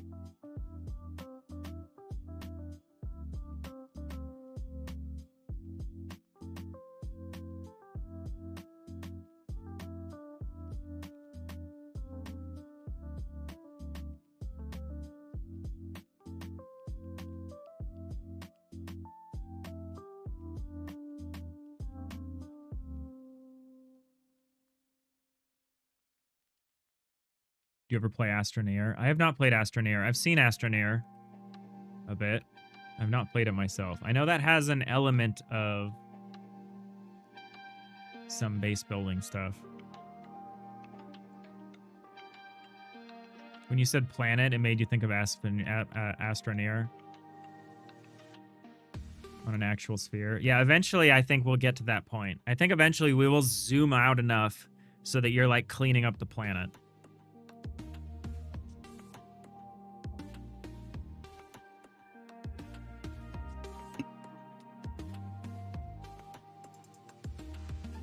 Part of the reason I wanted to go for an incinerator was I wanted eventually for like the sun to be the incinerator. But I could see this idea around a compactor that just gets bigger and bigger. And there's a point where you just have this galactic entity that's just a giant trash compactor.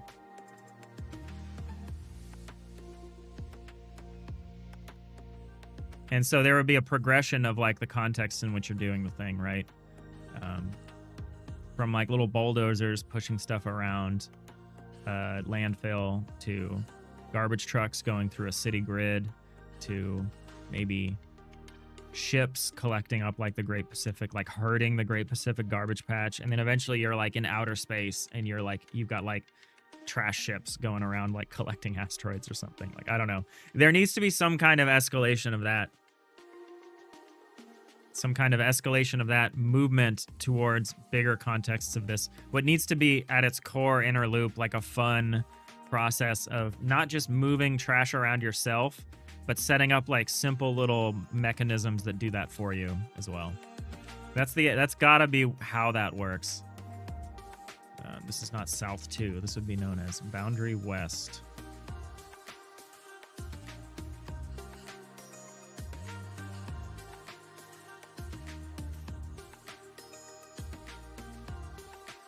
Should I have a sky boundary? Probably, eventually, but we don't care right now. Okay, so I've got stuff like this. I need to be able to push physics things around. So what am I going to do for that? Would it be easier to do... What I'm thinking of for the player's initial ability might be like a magnetic crane or something like that. Like, you have the ability to like collect small amounts of trash around your cursor. So you can start kind of doing that yourself. And either the crane is floating or like, I don't know, whatever. I'm thinking of starting out with it like that. Something like that.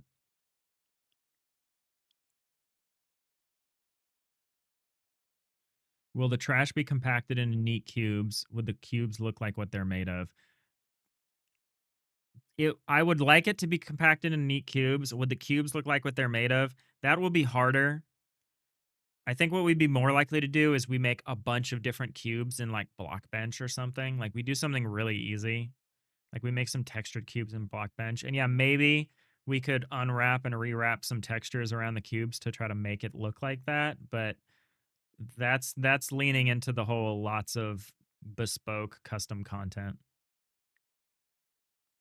You normally investigate other games and you come up with an idea to see if there are other games. Some to an extent. To an extent.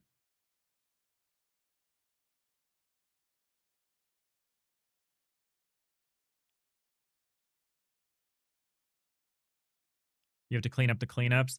What game does that really well? Terra Nil does that more. Terra Nil does that with a stroke of genius that I think is like unmatched. Because in Terra Nil, you have to build all this. It's like an environmental strategy game, right? And so you're building all this infrastructure to like rehabilitate an environment. And at the end, you have to remove your infrastructure and you have to do it in a way that maintains the stability of the environment that you created. And like that is so cool. That is such a cool thing to do. Pretzel Rocks is really getting on my nerves today. It's like I will play one song and then stop working. That's our vibe today. It's amazing. It's amazing how much I pay for this service that barely works. Could maybe use a vertex shader to automatically crush the assets into cubes. Possibly. Possibly. That'd be an interesting approach.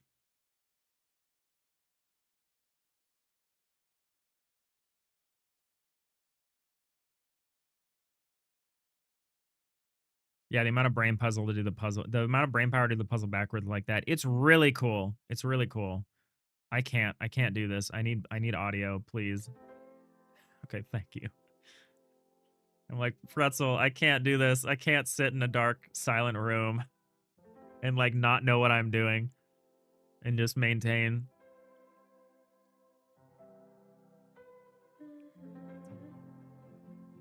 Like, I can't do it. All right, so I don't know. Yeah, I don't know what the initial player interaction would be. Maybe the thing to do would be to actually go look at some stuff. I'm gonna go do my favorite thing, which is to go look at the itch asset pages. But yeah, I want to achieve this kind of aesthetic, right? The like my death of a whole salesman aesthetic. This is the kind of visual aesthetic we're going for, right? Which is this like kind of vibrant, kind of down-resed 3D that looks like 2D almost kind of stuff. Like these are all high-res assets, and we're using Godot's capabilities with its like viewports and stuff to like down-res them, right? We'll do a lot more than just this, but this is like also what we want to do, right? This is like on the list of things we want to do, of like the way we want to approach the visuals. So like we can do a lot with assets and make them look like they're related if we do it this way, the right way. Like I also did the same thing for my Halloween game, which was like we took a bunch of different stuff and we put it into a black and white. We put it through a black and white filter, right? And that's how we achieved the graphics here. So like this is the kind of approach that I'm looking to take. Obviously, we need to step up the quality. And part of the reason I want to do Garbage Planet is there's no people. It's all just things. But yeah, that's a style I would show the mini delivery style, which is similar, but that's a download only. It's like, what are some of our options here? So I was looking at the Kenny. I was looking at just getting the Kenny assets. I think that's reasonable. Let's filter this for 3D. I thought I could do that. 3D. was tempted to get the, I think I probably will just get the Kenny assets as a starting point for this whole process. Wow, that's bright.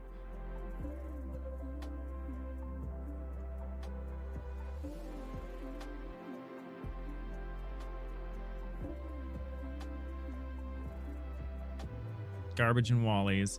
Yeah. But yeah, this is definitely impacting my approach of like what can we do? And I think if you look at the Kenny ones, there are already here, you can see there's like a bulldozer, it's like a tractor. There's a garbage truck or a dump truck kind of thing over here. Like I think it's going to be challenging to find exactly what we want. I would love to find like a street sweeper. But yeah, it's going to be tough finding all of this stuff that actually fits. Obviously, we're going to look at not just, you know, what's available on the itch asset store. But I like this as a starting point sort of thing of like, what can we do? And pick something that works. Like there's stuff that we can't do because it won't jive. Like we can't do probably use any of this voxel stuff. But as long as we stick to like low poly, fairly vibrant low poly stuff, like I'm honestly might grab this too, something like this that's just different shapes, just 3 modular low poly assets for prototyping, something like this, a gray box set, something like this could also be, because then I could use parts of these to make my own levels and stuff and things. So like this is something I'm looking at.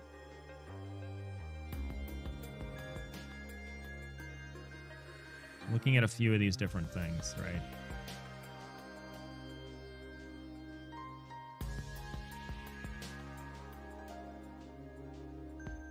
And yeah, luckily there's like a crazy amount of this stuff. You want that? What, the prototyping one or just the Kenny? Because this prototyping one I think is free. It would be tempting. Yeah. All right, we're heading into ads. Hold on to your ads, everybody.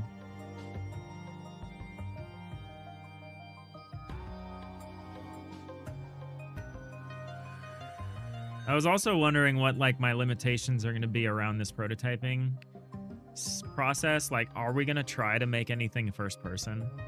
Are we going to try to make anything multiplayer? Because something about the thing about a multiplayer game is you get a lot of things for free. So I don't know. I don't have an answer to these questions. Modular terrain is nice. I'm just working on it. Like, there's some other genres we could operate in, too. Like, we could do generic fantasy. The problem that we have is if we get too specific... Oh, yeah, here's this. Low poly household items pack. Look at this. This is, like, exactly the sort of thing that we want, right? Like, look how easily this would all be trash. I mean, and this would be good at, like, the landfill level, right? Where you're like, oh, here's, like, a refrigerator that you need to compact. Here's like some tables or junk, like all this different junk we could use. A toilet. Stuff like this is the sort of thing we want to keep an eye out for. I still think I'm just gonna go with the Kenny and just grab the Kenny stuff because it's got 3D, it's got 2D, it's got UI, it's got more. I'll probably just put in the $20 because Kenny is kind of like the GOAT. Kenny is kind of the greatest in terms of people doing this work.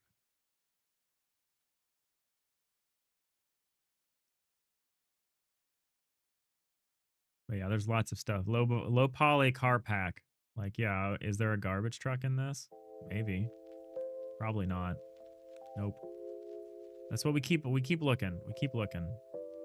That's why I like this garbage game idea. Is it'll be so easy to use most of the assets we find.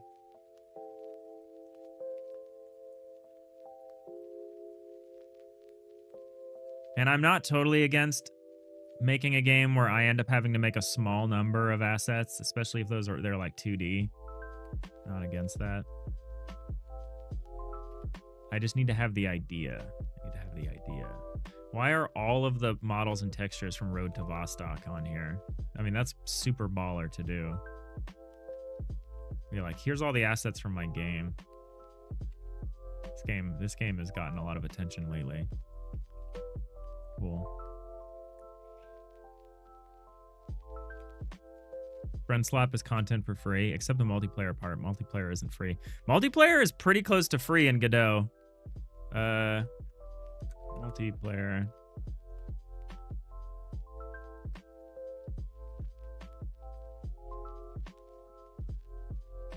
Godot has a lot of nodes that just handles, yeah, multiplayer peer, multiplayer authoritative something something. Godot is really good at multiplayer. I don't really want to do multiplayer, but like cooperative peer-to-peer multiplayer would be like pretty okay. I think we could manage that pretty fine. To do some friend slop, because I do like some friend slop. I do like it.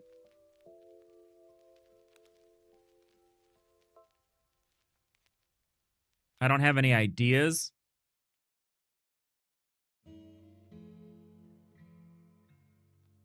We'll have to consider doing some like toon shader stuff maybe or something. Some very different effects to like create a unified visual identity out of a bunch of mishmash of like 3D nonsense.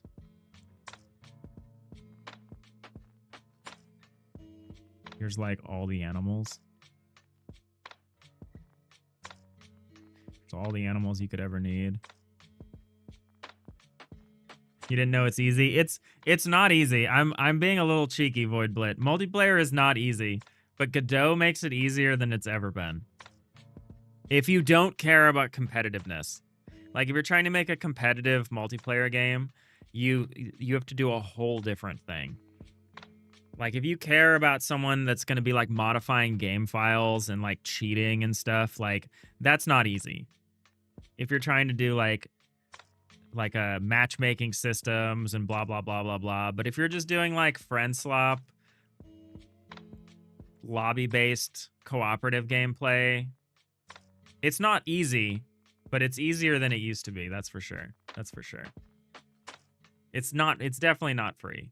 I'm being a little silly about it. What's the concern about first person? I just don't have any ideas around first person, but I don't want to dismiss it.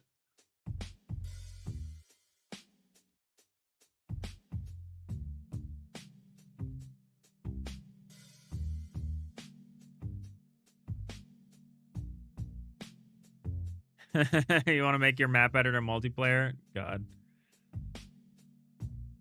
Just blobs being blobby the game. Yeah, that works. That works. That for sure works.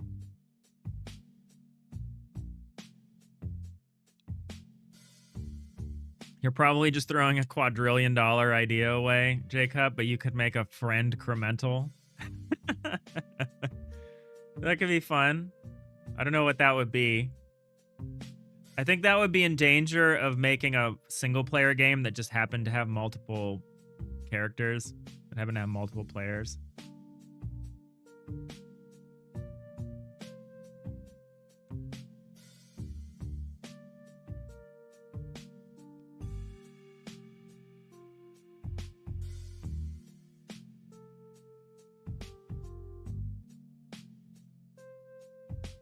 I'm just scrolling.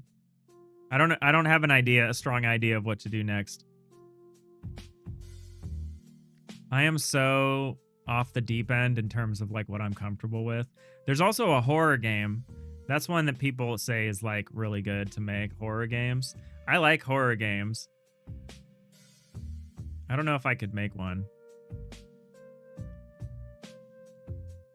I don't know if I think I could do it using assets. But yeah, people like stuff like Lethal Company and Repo and whatever have had so much success. And you know, you can't just make your own Lethal Company. You can't just do it again. But I'm trying to leave everything on the table. I'm trying not to take anything off the table in our quest to find the fun. Oh, the Godot plush character 3D. That's adorable. I kind of want to have this just for like stupid prototyping. Downtown City Mega Kit. Seems pretty useful for the larger scale version or phase of the game. Oh, that's very high res. There's a resolution problem which we need to deal with or pick. We need to like pick a certain resolution, which is probably going to be just the Kenny resolution. Probably just start with Kenny and then replace stuff as we need to. So we can get a lot done with Kenny, I think. I'll probably buy this and go look through it later. Sorry I keep flashbanging you every time I go to the Kenny page.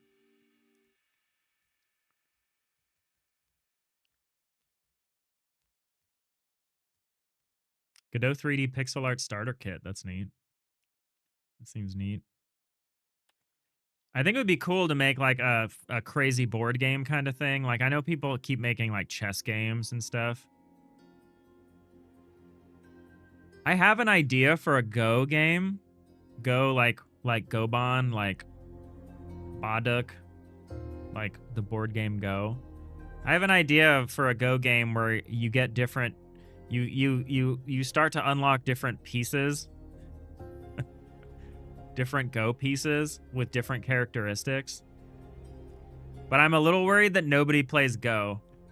And I'm also worried that it wouldn't work on a number of other levels. The first of being each player has like 181 Go pieces, and most Go games take like over an hour. But I think it would be fun to do like a chess survivors kind of, not chess survivors, do like a custom Go pieces where it's like it's like a roguelike, so you like find more, like you have your little satchel of Go pieces and you start to replace the regular pieces with like special pieces. And I'm like, well, how does that work? Do you just end up playing a Go game? Like, how do you make that fun? And I don't know how to make that. I don't know how to make that, but it's something I've been thinking about. Something I've been thinking about for sure. Okay, people have ideas. I need to catch up on chat.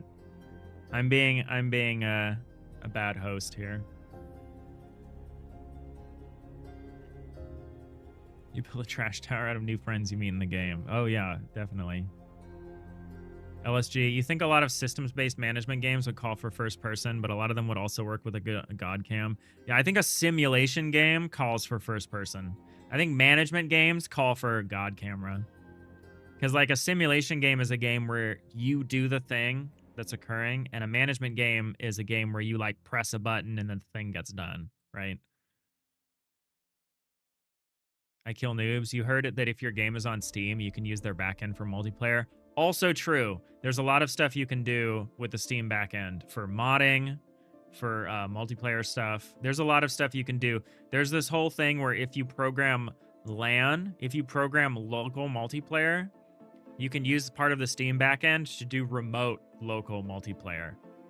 And like, I think that's just an API feature that you can utilize, where you can treat another Steam user as if they're a local player in a multiplayer game. And like, that is crazy that works.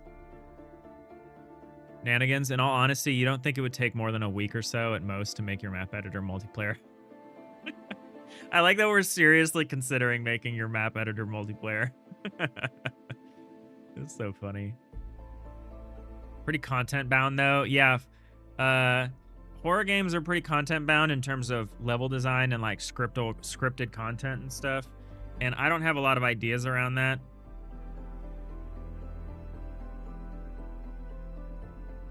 But I'm just thinking about, it's on the list of like reliable genres, right? It's on like the list of like Chris Z approved genres. Jacob, your most popular game on itch by far was a horror game, and it didn't even have the popularity of a strong jam to push it. Yeah, that's crazy. Yeah, horror is big. Horror is also on the list of games that you kind of consume like a snack, along with incremental games. They're games that like, it's an experience that you have and you consume it and then it's over. And then you had it and that was it. And it was good. And I'm interested in making that kind of a game. I would love to make a game with incredible systematic complexity, like a modified Go game. But I don't know how that would work.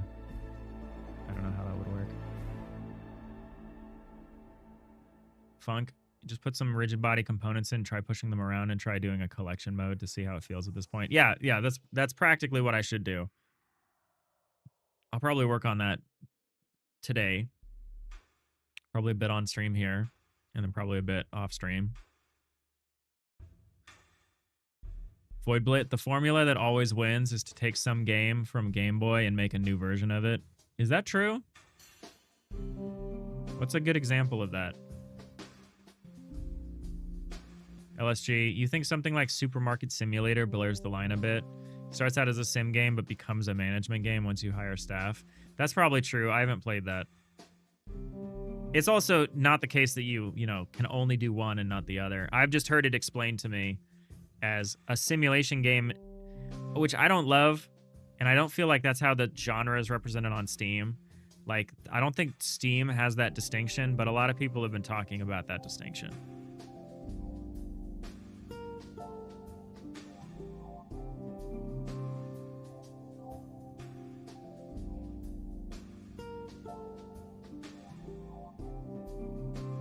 But yeah, I guess we just throw some. I don't think I need to scroll through assets at the moment, but someone had the idea of scrolling through the assets to get ideas about games that you could make, and I wanted to try that a little bit.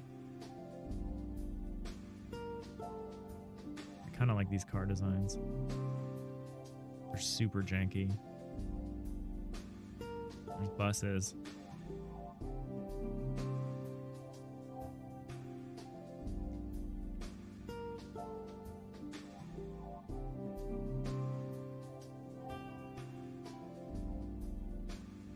Voxel buildings might be useful.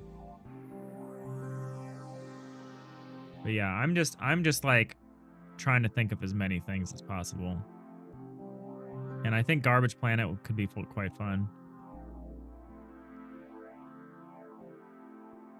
I like this ship. The ship almost looks like it could be a garbage ship in space. If you down-resed it. Keep that in mind. Keep that in mind for later. Oh no, what happened? I went back. I lost my place.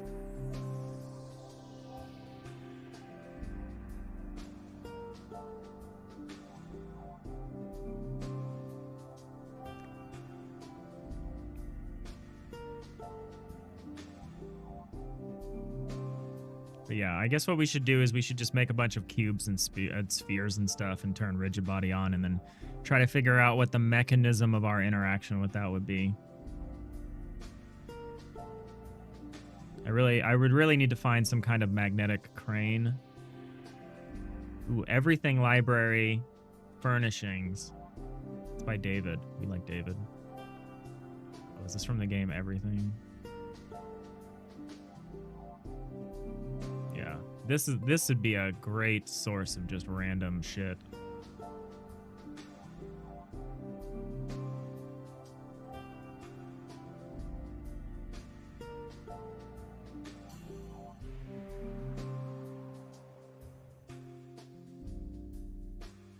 Stardew Valley, Pizza Tower, Wargroove, etc. Those are good examples. Those are good examples. Those are good. Do they just steal assets and post them on itch? No, I think that's from the actual dev. Maybe not. Yeah, that's the person that made everything. And they have collections of the parts that went into it, which is great. And I would pretty shamelessly take these, assuming that they have a permissive license, which I actually don't know what the license is.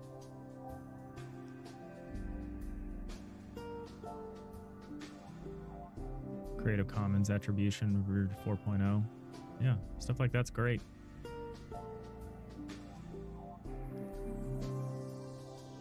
Very cool. Yeah, there's so many assets out there. I'm not super concerned. I may be a little concerned in terms of music.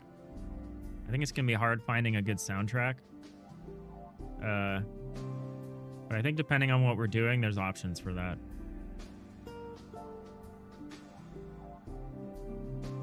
Ooh, isometric pixel art blocks.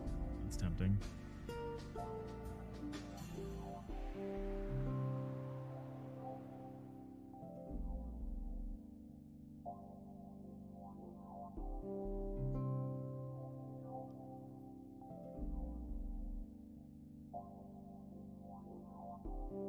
But yeah, I'm just procrastinating at this point. It also seems to be reloading me at like arbitrary points when I go back. Maybe I shouldn't do it this way. Maybe I need to open them as tabs. Because yeah, now we're just back at some random point earlier on. I'll close that. All right, let's do something. Let's do something here. So let's make a movable object.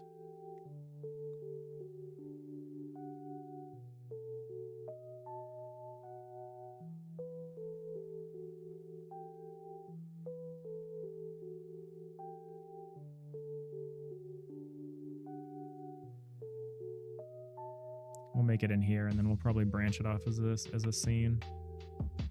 David O'Reilly, that's the creator's name. Nice, nice.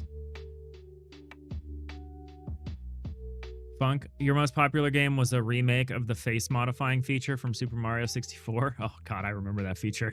You didn't even really share the game project either. You had something like 50k views, browser plays. That's awesome.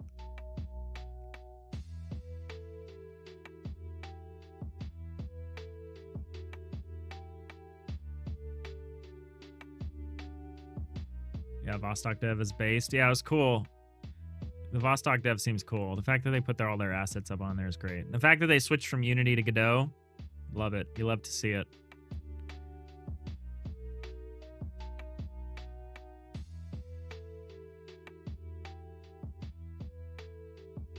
Yeah, it's pretty cool. A stoppable force meets a movable object. Yeah. Movable object is a good name for it. I was going to call it like a dynamic object, but movable object is probably better.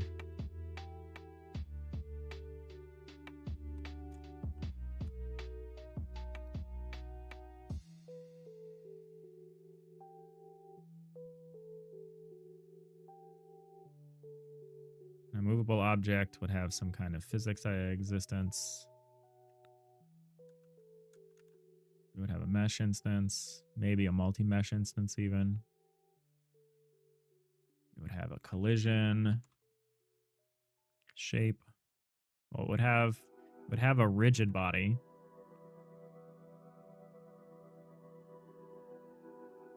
It would have a rigid body. It would have a collision polygon or shape. It depends. I'll go with shape. Oop, not 2D. I'm so used to doing 2D. We took the red pill today. This isn't a blue pill kind of day. Off topic, it sounds like Subnautica 2 is sold enough that Crafton has to pay out the $250 million bonus. Yeah, I heard that too. Very funny. I've been replaying Subnautica, the original Subnautica, and god, I love that game so much.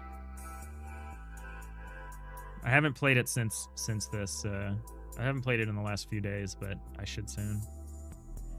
I really like it. I'm at the point where I need to like start to like go deep into some of the crazier biomes. I'm excited about doing that.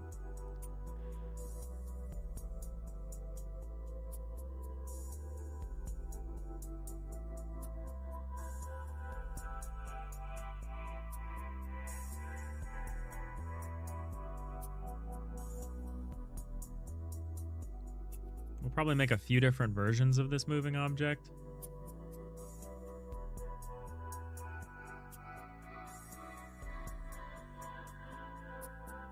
I guess the default would be like a sphere, collision sphere.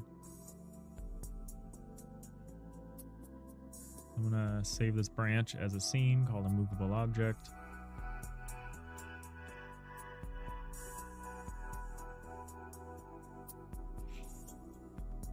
See how big this object can be. I really hate this like bright white background, but I'll replace it with something. Oh, it burns. Yeah, let's go over here. What kind of other basic meshes do we have? There's a box mesh, cylinder mesh, sphere mesh. Let's just start with a sphere. We'll just start with a sphere. Why not? What kind of rigid body settings do we need? So there's going to be weight. So different things will have a different weight. Physics material override. What kind of physics material would we want? So friction and stuff will matter. We won't worry about that yet. So it'll be nice being able to customize all of this stuff.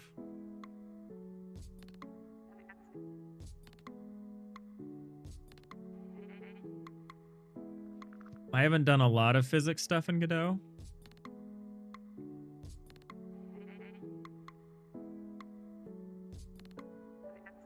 So it'll be interesting to explore that.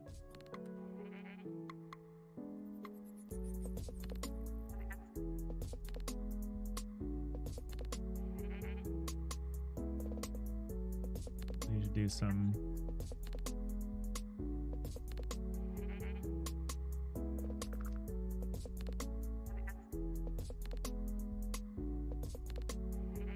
I don't think I would want this to be ray pickable, because the point is going to be indirect control of this stuff. Of like, you push this stuff around.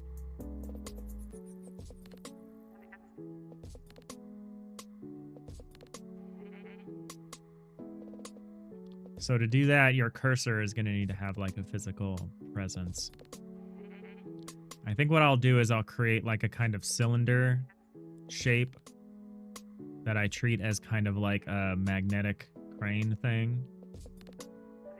We'll probably lock the Y position of that, and we'll just reposition its XZ based on some screen space stuff.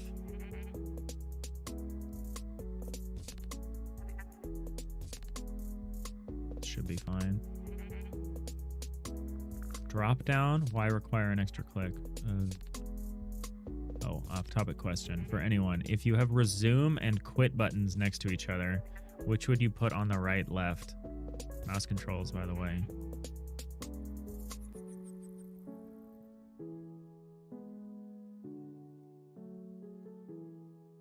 Yeah, I tried to play Subnautica on my Steam Deck. It wasn't quite right. It had the performance to passably do it. It drained battery really quick. But you really need that big screen. You need that immersion that you get from playing Subnautica on a big screen. Either on a console or like on your big desktop monitor.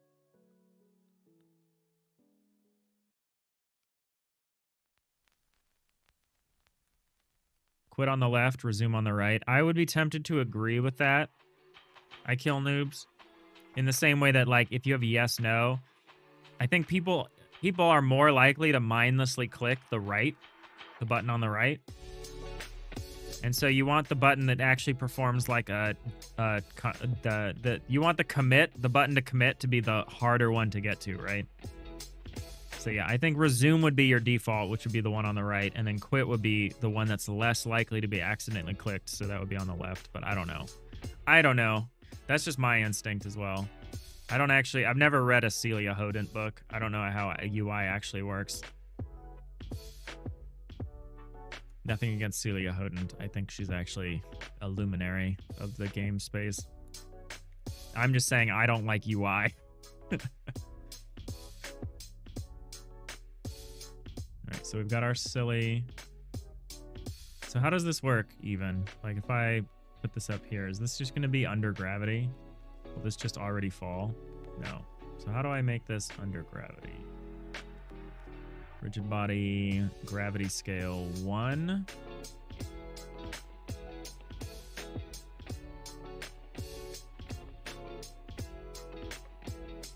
Okay.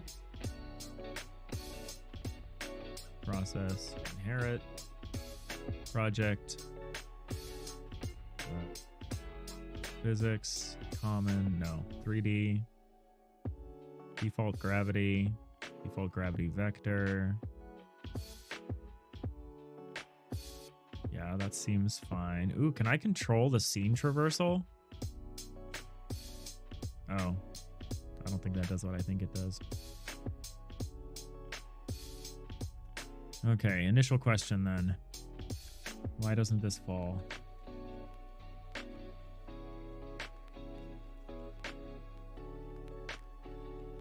I guess I don't actually want to maintain aspect ratio when I run this. We'll ignore. Actually expand, I guess, is what we want to do. I don't totally understand the difference between ignore and expand.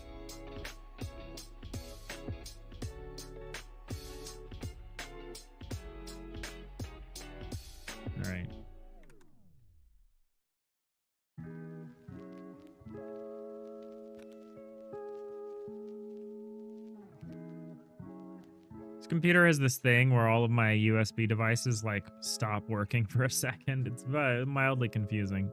All right, so why doesn't this fall when the game starts?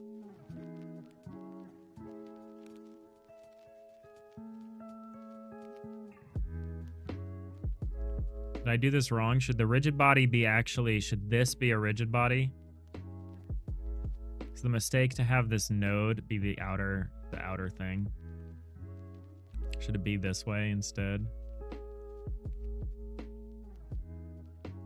Like, should we change this to be a rigid body?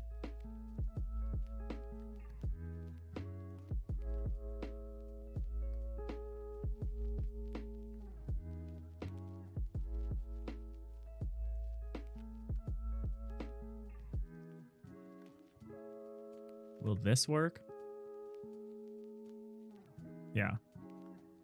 And it crashed into there. Okay, so this is not stopping it. So my ground boundary is not stopping it. Why is that? Is it because I made the bounding box infinitely small?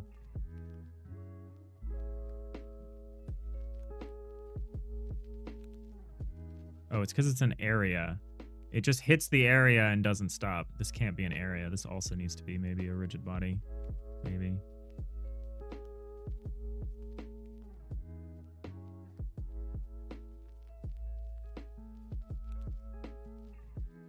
Yeah. In which case, do I need to do the same thing here? Should the overall thing... I guess it doesn't need to be a rigid body. It could be a physics body. No, it's abstract. It can't be that. I guess a rigid body is fine. Well, because no, this is not a thing that needs to move. This is just a thing to contain other things. I don't actually know what you do to stop that in Godot.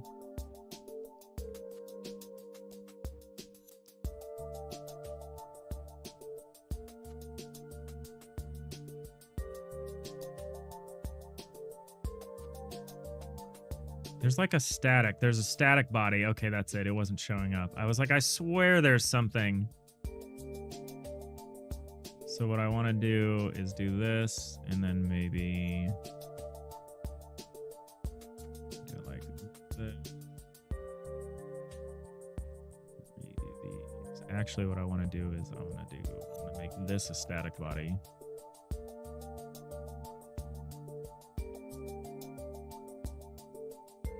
Delete these.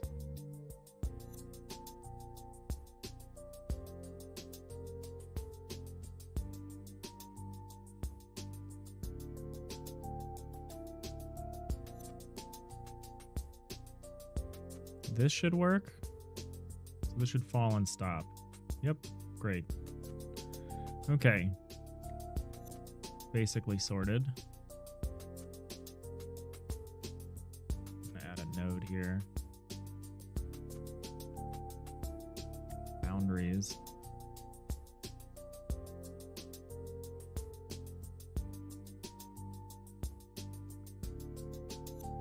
Actually, we'll call them bounds.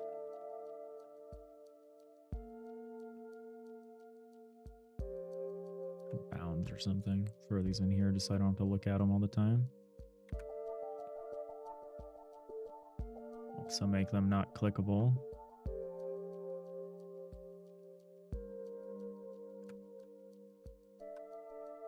Okay, so there's a physics thing. It exists. It's affected by gravity. And if I wanted to move this, I need to have some kind of mechanism through which my cursor can move the thing. And we've thought about, there's a number of ways we could do this. One is it's just you have this thing that you can push around. Like, you could tell a bulldozer to go over there and push, and the bulldozer will, like, follow that route and, like, push the thing around. I think that's how we're going to handle more of the automation phase of it, where it is you set up a bunch of routes. Or maybe you can also do it manually. Probably both. Because we probably want someone's active attention on a specific thing, which is maybe kind of a newer thing that they can do for the given context. And then there's some other stuff that they've already mastered that's kind of happening in the background that they managed to automate. probably want to do something like that.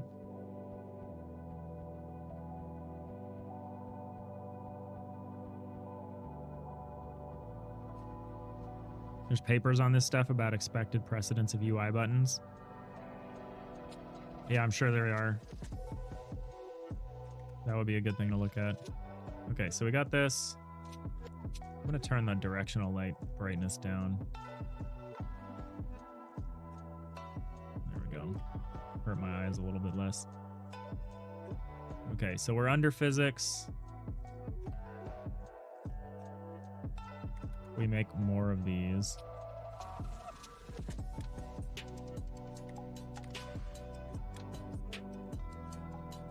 Make another one of these. I just want to see them like affect each other. There we go. Okay, so we got physics. Physics is happening. Everything is hitting things, moving around. Okay.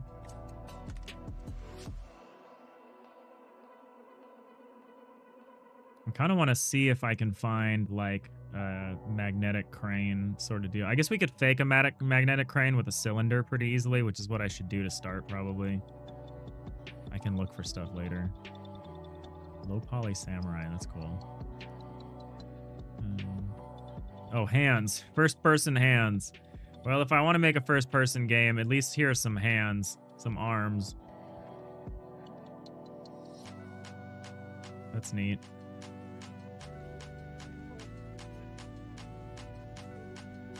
I'm not against... Oh my god.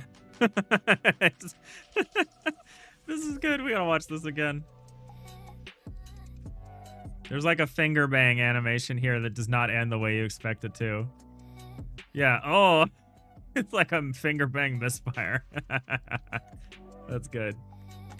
Yeah, we could do this kind of a game. I don't quite know what that would be, but I'm not against the idea. I think if we did a first-person game, it would either be a friend slop game or it would be like a... Well, the thing about doing a friend slop is then you could see other people, but you could do like a horror game. I don't know. Keeping it in the back of our heads here as an option. There's so many options. There's so much stuff. There's so much stuff we could try. I love this. There's a lot of voxel stuff, which I don't think is terribly useful to us, but I do love it. It looks good. 400 euros is a lot for all of these voxels, but, you know.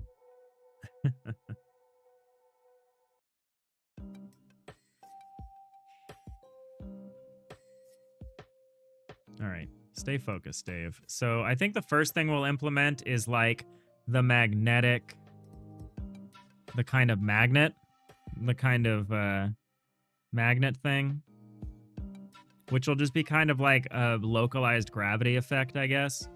Unless we want to make it so that the magnet only works on certain things. And like we define a certain magnetism of certain kinds of trash. It's worth considering. And then so that's how you would do maybe handle some of the early stuff is you have all this trash.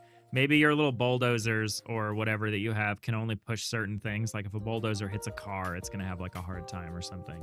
And so maybe part of what you do in the early phase is you're like sorting it out a little bit.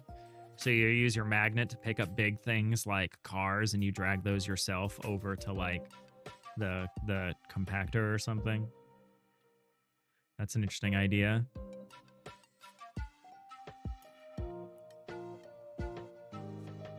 Monogon popped off. They have so many packs. Yeah, it's cool.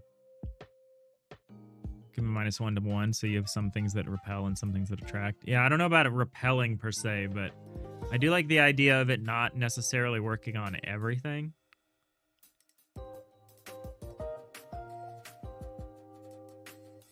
I like that idea.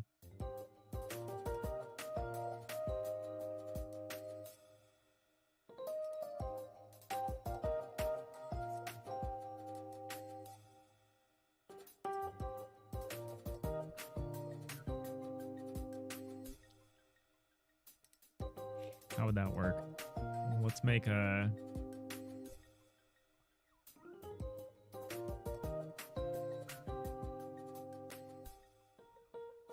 make a new thing. Something that'll be under the control of the player, but can't otherwise be, like, moved. So I guess it would be a static 3D physics body. Because you wouldn't want something to hit it and then the arm to, like, swing wildly out of control. I mean, that might be cool, but let's not start with that.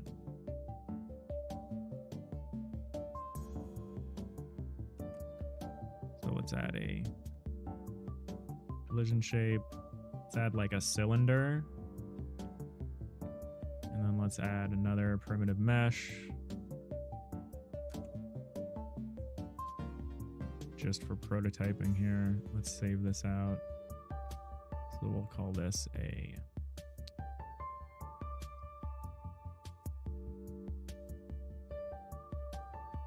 We'll call this an attractor object, maybe for now.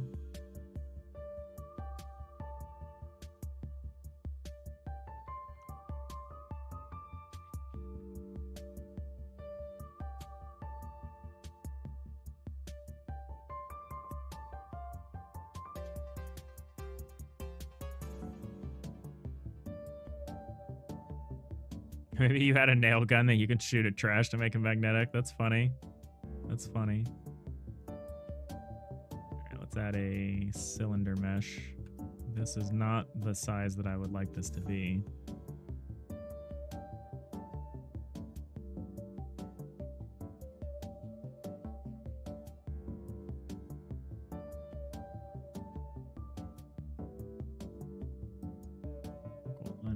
Link those. I think we'll make this. That's way too wide. Let's go. All right, error. Failed to correctly scale body attractor object. A scale of 511 is not supported by Jolt physics for this shape body. The scale will instead be treated as 313. Well, yeah, duh. Let's do some. Let's finish what we're doing first.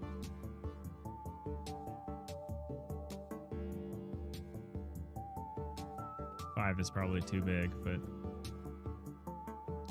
let's say something like 0.5, 0.5, 0.5. Seems like okay to start.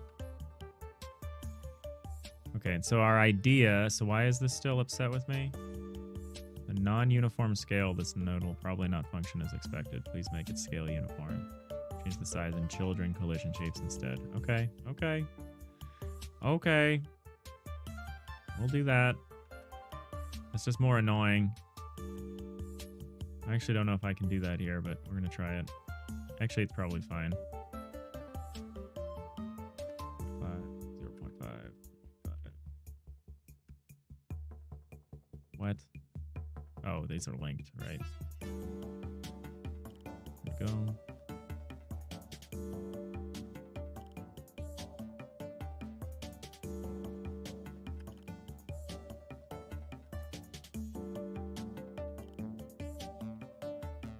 All right, what are you complaining about?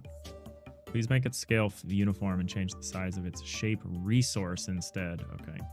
Godot is very picky about a lot of this stuff. But I love that it explains to you why or what will happen instead of just silently failing. I do appreciate that.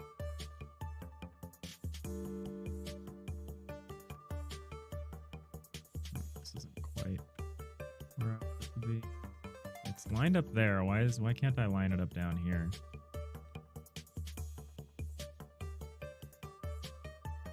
Okay, it's very particular about this. Can I just say 1? And not do whatever this is? There we go. Alright, now radius. This is hard as fuck to see, but bring the radius out until it's reasonable. Is radius just 1? No. Is it 1.5? No. 1.25? No. Maybe it is 1.25.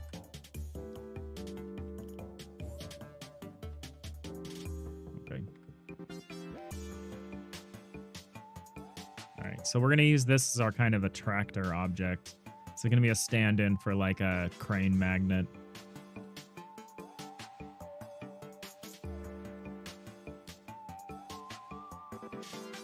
Just thinking once you get to an astral scale, repulsion could be a fun toy. That could be a fun way to flip it. That would be a fun way, because each context we need to like subvert or flip some number of the mechanics that you've already learned, and that could be neat to switch to a kind of repulsion, like you have like some kind of dish or deflector dish or like tractor or something like that. You can also click mesh at the top and create collision shape. Just make the collision shape again after resizing. Does that work if you're not using a mesh collision, a collision mesh? Does that straight up work? Because I'm used to doing that, especially in Unity. I'm used to just specifying a mesh collider and just using the underlying mesh if I need that. And then when I'm doing a primitive like this, I'm used to having to specify a particular shape. But does that work?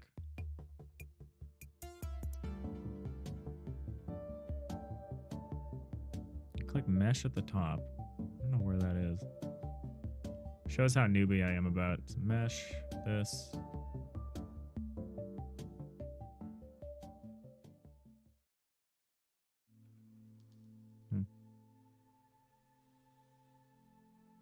Cylinder is one of the options. Oh, cool. We'll have to try that.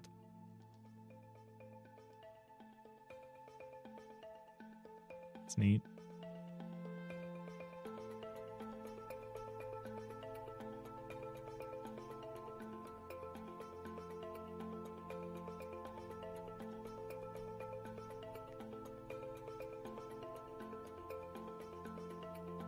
Create collision shape.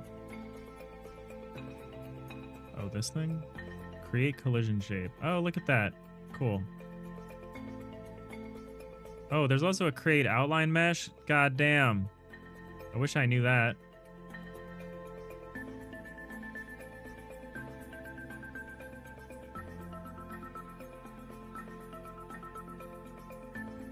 Oh, that uses the grow property, jank-ass outline. Okay, that's fine.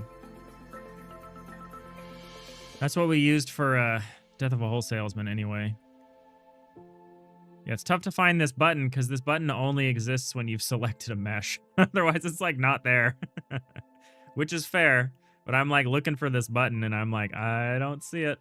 But that's neat. There's so much to this engine. I learn something new every day. That's kind of the thing I like about this prototyping phase we're gonna do. Sleep stream interrupted. Is that the hole? No, there's not a hole. We're not making a game about a hole. This is like, I think this is going to be our attractor object that's designed to like pull things toward it, like with a kind of, magnetic physics kind of thing.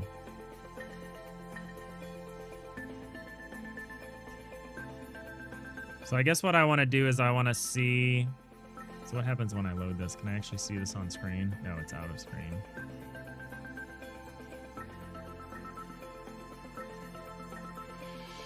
Needs to be lower. All of these need to be lower. And maybe smaller. I think I might have made these too big.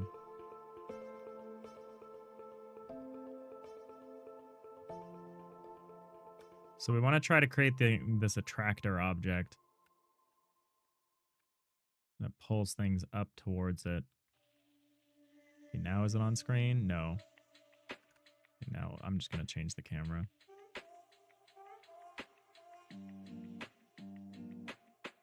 Why does the direction light follow the camera? I guess that's fine.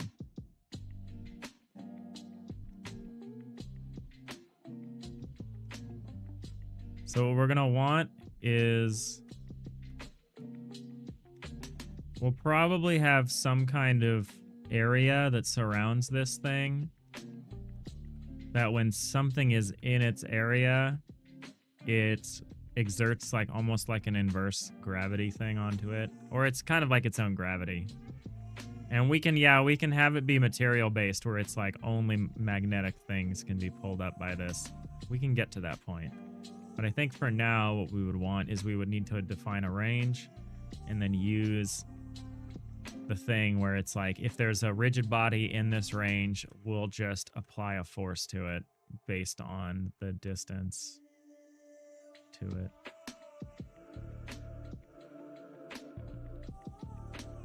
And we'll tweak that.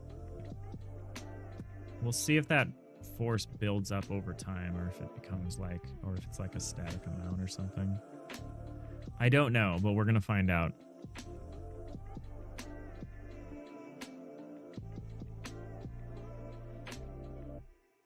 Yeah, the built-in, the new stencil buffer thing is kind of neat. If you only need proper outlines around the whole thing, the stencil buffer thing is pretty neat. When you need inlines, like when you need like surfaces in it to like be highlight, then yeah, your only real option is to use the quote-unquote grow method, which is not great, but it is what we used in Death of a Whole Salesman, so it kind of works. It's kind of jank, but it kind of works. I've had a harder time. I've had a harder time with the stencil buffer. Oh yeah, the missing corners thing is annoying, is deeply annoying for the grow outline method. It really doesn't work very well. It's kind of amazing that it's all we had for so long. Okay, so the idea here, I think the idea to start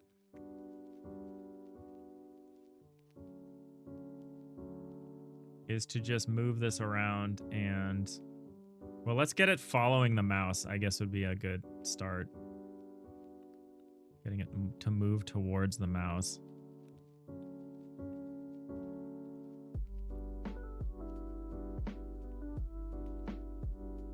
All right, so how do you know where the mouse is? Would it be better? I think the easiest thing to do would be to just have an invisible plane that we use for this particular thing.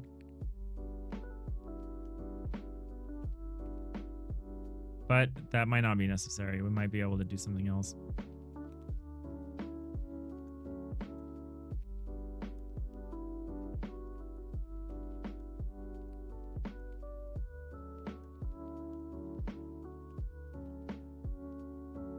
What you're doing outlines and inlines on your game you think should work for normal 3D games is doing your outlines by checking contrast on the depth buffer and then doing the same thing, comparing the screen normals for the inlines.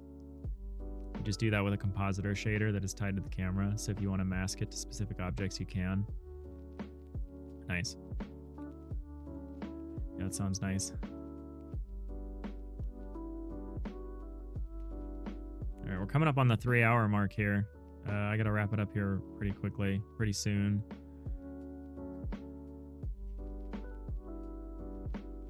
There's gonna be a lot of doing things for the first time in this series. There's gonna be a lot of like messing around with Godot and being like, how would we do that? I don't know. Let's just jam it out. It's weird having to do this without the time crunch. I feel like I have an easier time forcing through this process when I have a very clear time limitation. I'm having a little bit of a harder time staying focused in an open-ended situation like this, but it's not that bad. I think I always have a bit of a hard time when I'm doing something for the first time on stream.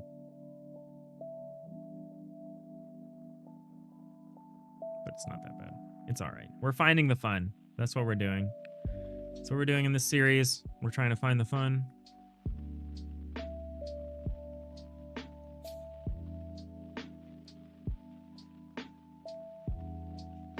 Yeah, I haven't really messed around with a lot of compositors.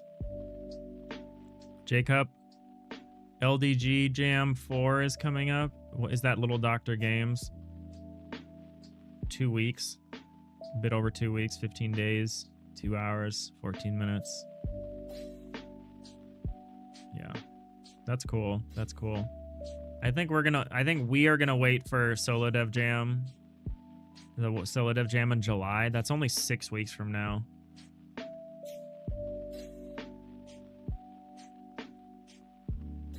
That'll be an opportunity to try some stuff out. Hopefully we're like pretty good at the prototyping by then that it makes us even better at jamming. But yeah, I'm gonna keep coming up with ideas. I'm gonna keep working on this garbage planet idea. We probably won't keep it gray boxed for long. I probably am gonna try to get assets in there sooner than later, once we've validated some of the basic stuff of like what it's like to push and move things around, and like what are the basic parameters of the scale on which we can do that convincingly. But yeah, keep feeding me ideas. It's appreciated. Keep sacrificing ideas on the altar of the stream here. No, I'm just kidding. You don't need to give me any ideas. I've got enough ideas. Friend Cremental was the best you got. Friend Cremental is interesting, and I'm trying to understand what that would be. I am trying to understand what that would be like. My only idea in my head is that would involve kind of a single player game that multiple players are playing simultaneously, but it would be kind of interesting if there was some interference between them, or some way of the players to interact with each other. I'm not against that idea. I think that would be quite fun. Good stream and good luck. Thanks. Yeah, we're only on part 2 of finding the fun. We haven't found it yet, but you know, I think we will. The worst thing that could happen is we do this for a couple of months and we don't find any fun, but I feel like that's not going to happen. The real danger for me is that we find a few things that are like medium levels of fun, and we don't find anything that's like obviously like this is what we should work on. That's the worst. That's the worst possible outcome, and that's all I'm hoping to avoid. I would love some like absolute failures of like this is not fun at all. That would be very clear. It's very easy to read that feedback. I would also really love an idea or two that seemed good, that seems like it has legs, and that we could do reasonably easily. The thing I'm trying to avoid are those like, I can kind of see how this would be fun, but it's not really there yet. That's the worst case scenario for me. We gotta avoid that. But yeah, Friend Cremental is funny. Well, I'll sleep on it. Let's see if we can think of something that would be a Friend Cremental game, because I'm not opposed. I am not opposed. That would be pretty unique. I don't think anyone's done anything like that. Survival crafting games kind of do that. Yeah, I guess they kind of do, huh? Can I take some lessons from like Peak and from like Valheim and stuff especially, and think of something like that? We could do the Randy School of Design, which is you come up with, where you take a really clear-cut, really straightforward design that's already been proved out, and you change some of the dimensionality of it. So it's like, if it was a 2D game, now you make it in 3D. If it was a 3D game, now you make it in 2D. Like, we can consider stuff like that as well. Squish down Valheim. Palheim LSG? That's pretty good. Palheim is pretty good. Hey, Bartlane, how are we doing? We are wrapping it up. We are wrapping it up. You've reached us at the 3-hour mark, which is the end of the stream. If you want ideas that are guaranteed failures, you can chip in. Yeah, I appreciate that. Do you find the fun? No, we haven't found it yet. We've started iterating on our first idea of Garbage Planet. And that, I think we're gonna have some help with that, because there's a lot of physics shuffling things around that I think will be pretty good. But we're still looking. We're still looking for the fun. I don't think we're gonna find it anytime soon. How World's a sort of Friend Cremental. So that's the automation. There's the automation aspect there. Yeah, true. Aggro Crab just released another Friend Slap game today. Did they? What did they release?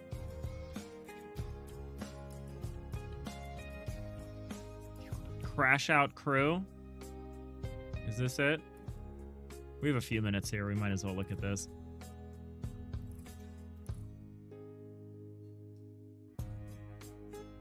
Released today, yeah. What's this? Oh, it's a little demolition game. See? Okay. Oh, this is fun. You're like in a warehouse sort of situation. That's a pretty fun idea. Time to clock in at Denial Shipping, the world's most efficient warehouse. Work together in online co-op with up to 4 players to fulfill orders of increasingly chaotic physics-based boxes. Time is money and safety is no concern. Just trying not to crash out. Oh, this is very like, it's like Overcooked meets like some kind of physics thing. Okay, that's pretty cool. That's pretty cool. Love the little characters. Safety first.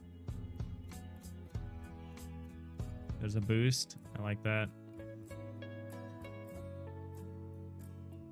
Pretty neat idea.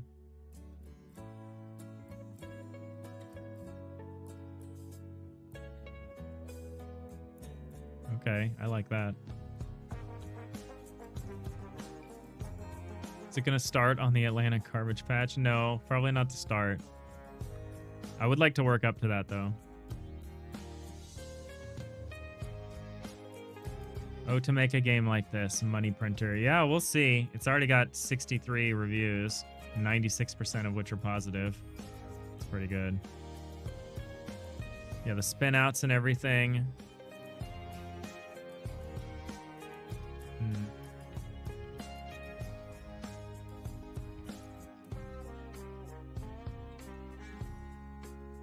That's great.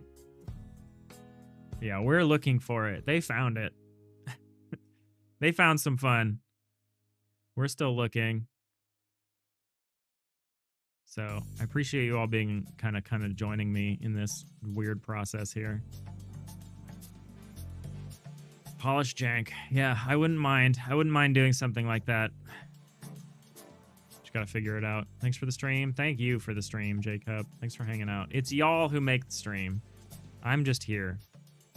I'd be here doing this anyway. But I appreciate you joining me for it, joining along for the ride. I'm definitely not fishing. I'm definitely not just crowdsourcing the fun from the community.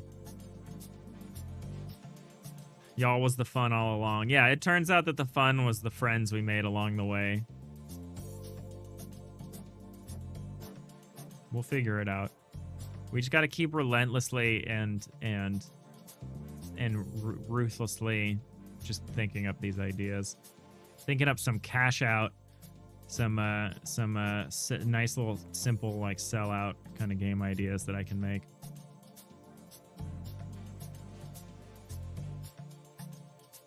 Yeah, I can test out your ideas. If they work, I'm the one that put in all the work. Or if they don't work, then you didn't have to do anything. And if they do work, you'll be collecting your royalty check. Let's be very clear. You can't copyright an idea. Chat is your witness. Yeah. Exactly. All right. Well, we'll be doing this. We will be doing this for the foreseeable future. We'll at least be doing it for the next 6 weeks. While we wait for our next game jam. I don't know. I don't know where we're going. I feel okay about the direction we're headed, but I don't see anything on the horizon yet. I think there's something in Garbage Planet that could be interesting, and so I'm happy to keep working on. I'm happy to try that out. Yeah, we're gonna keep thinking of other ideas. We're gonna scour the lands. And yeah, we'll be back tomorrow to do more of the same. You know what I'd love to make? I would love to make like a Sid Meier's Pirates game. I wonder if there's a way to do that that's more incremental or something. Probably is. Yeah. I don't know. We'll figure it out. Thank you all so much for watching. I hope you all have a great rest of your day. And I'll be back tomorrow. So, hope to see you then. I feel like we almost found it. I feel like we'll find it. Just gotta look over. We gotta turn over some more rocks. Bye.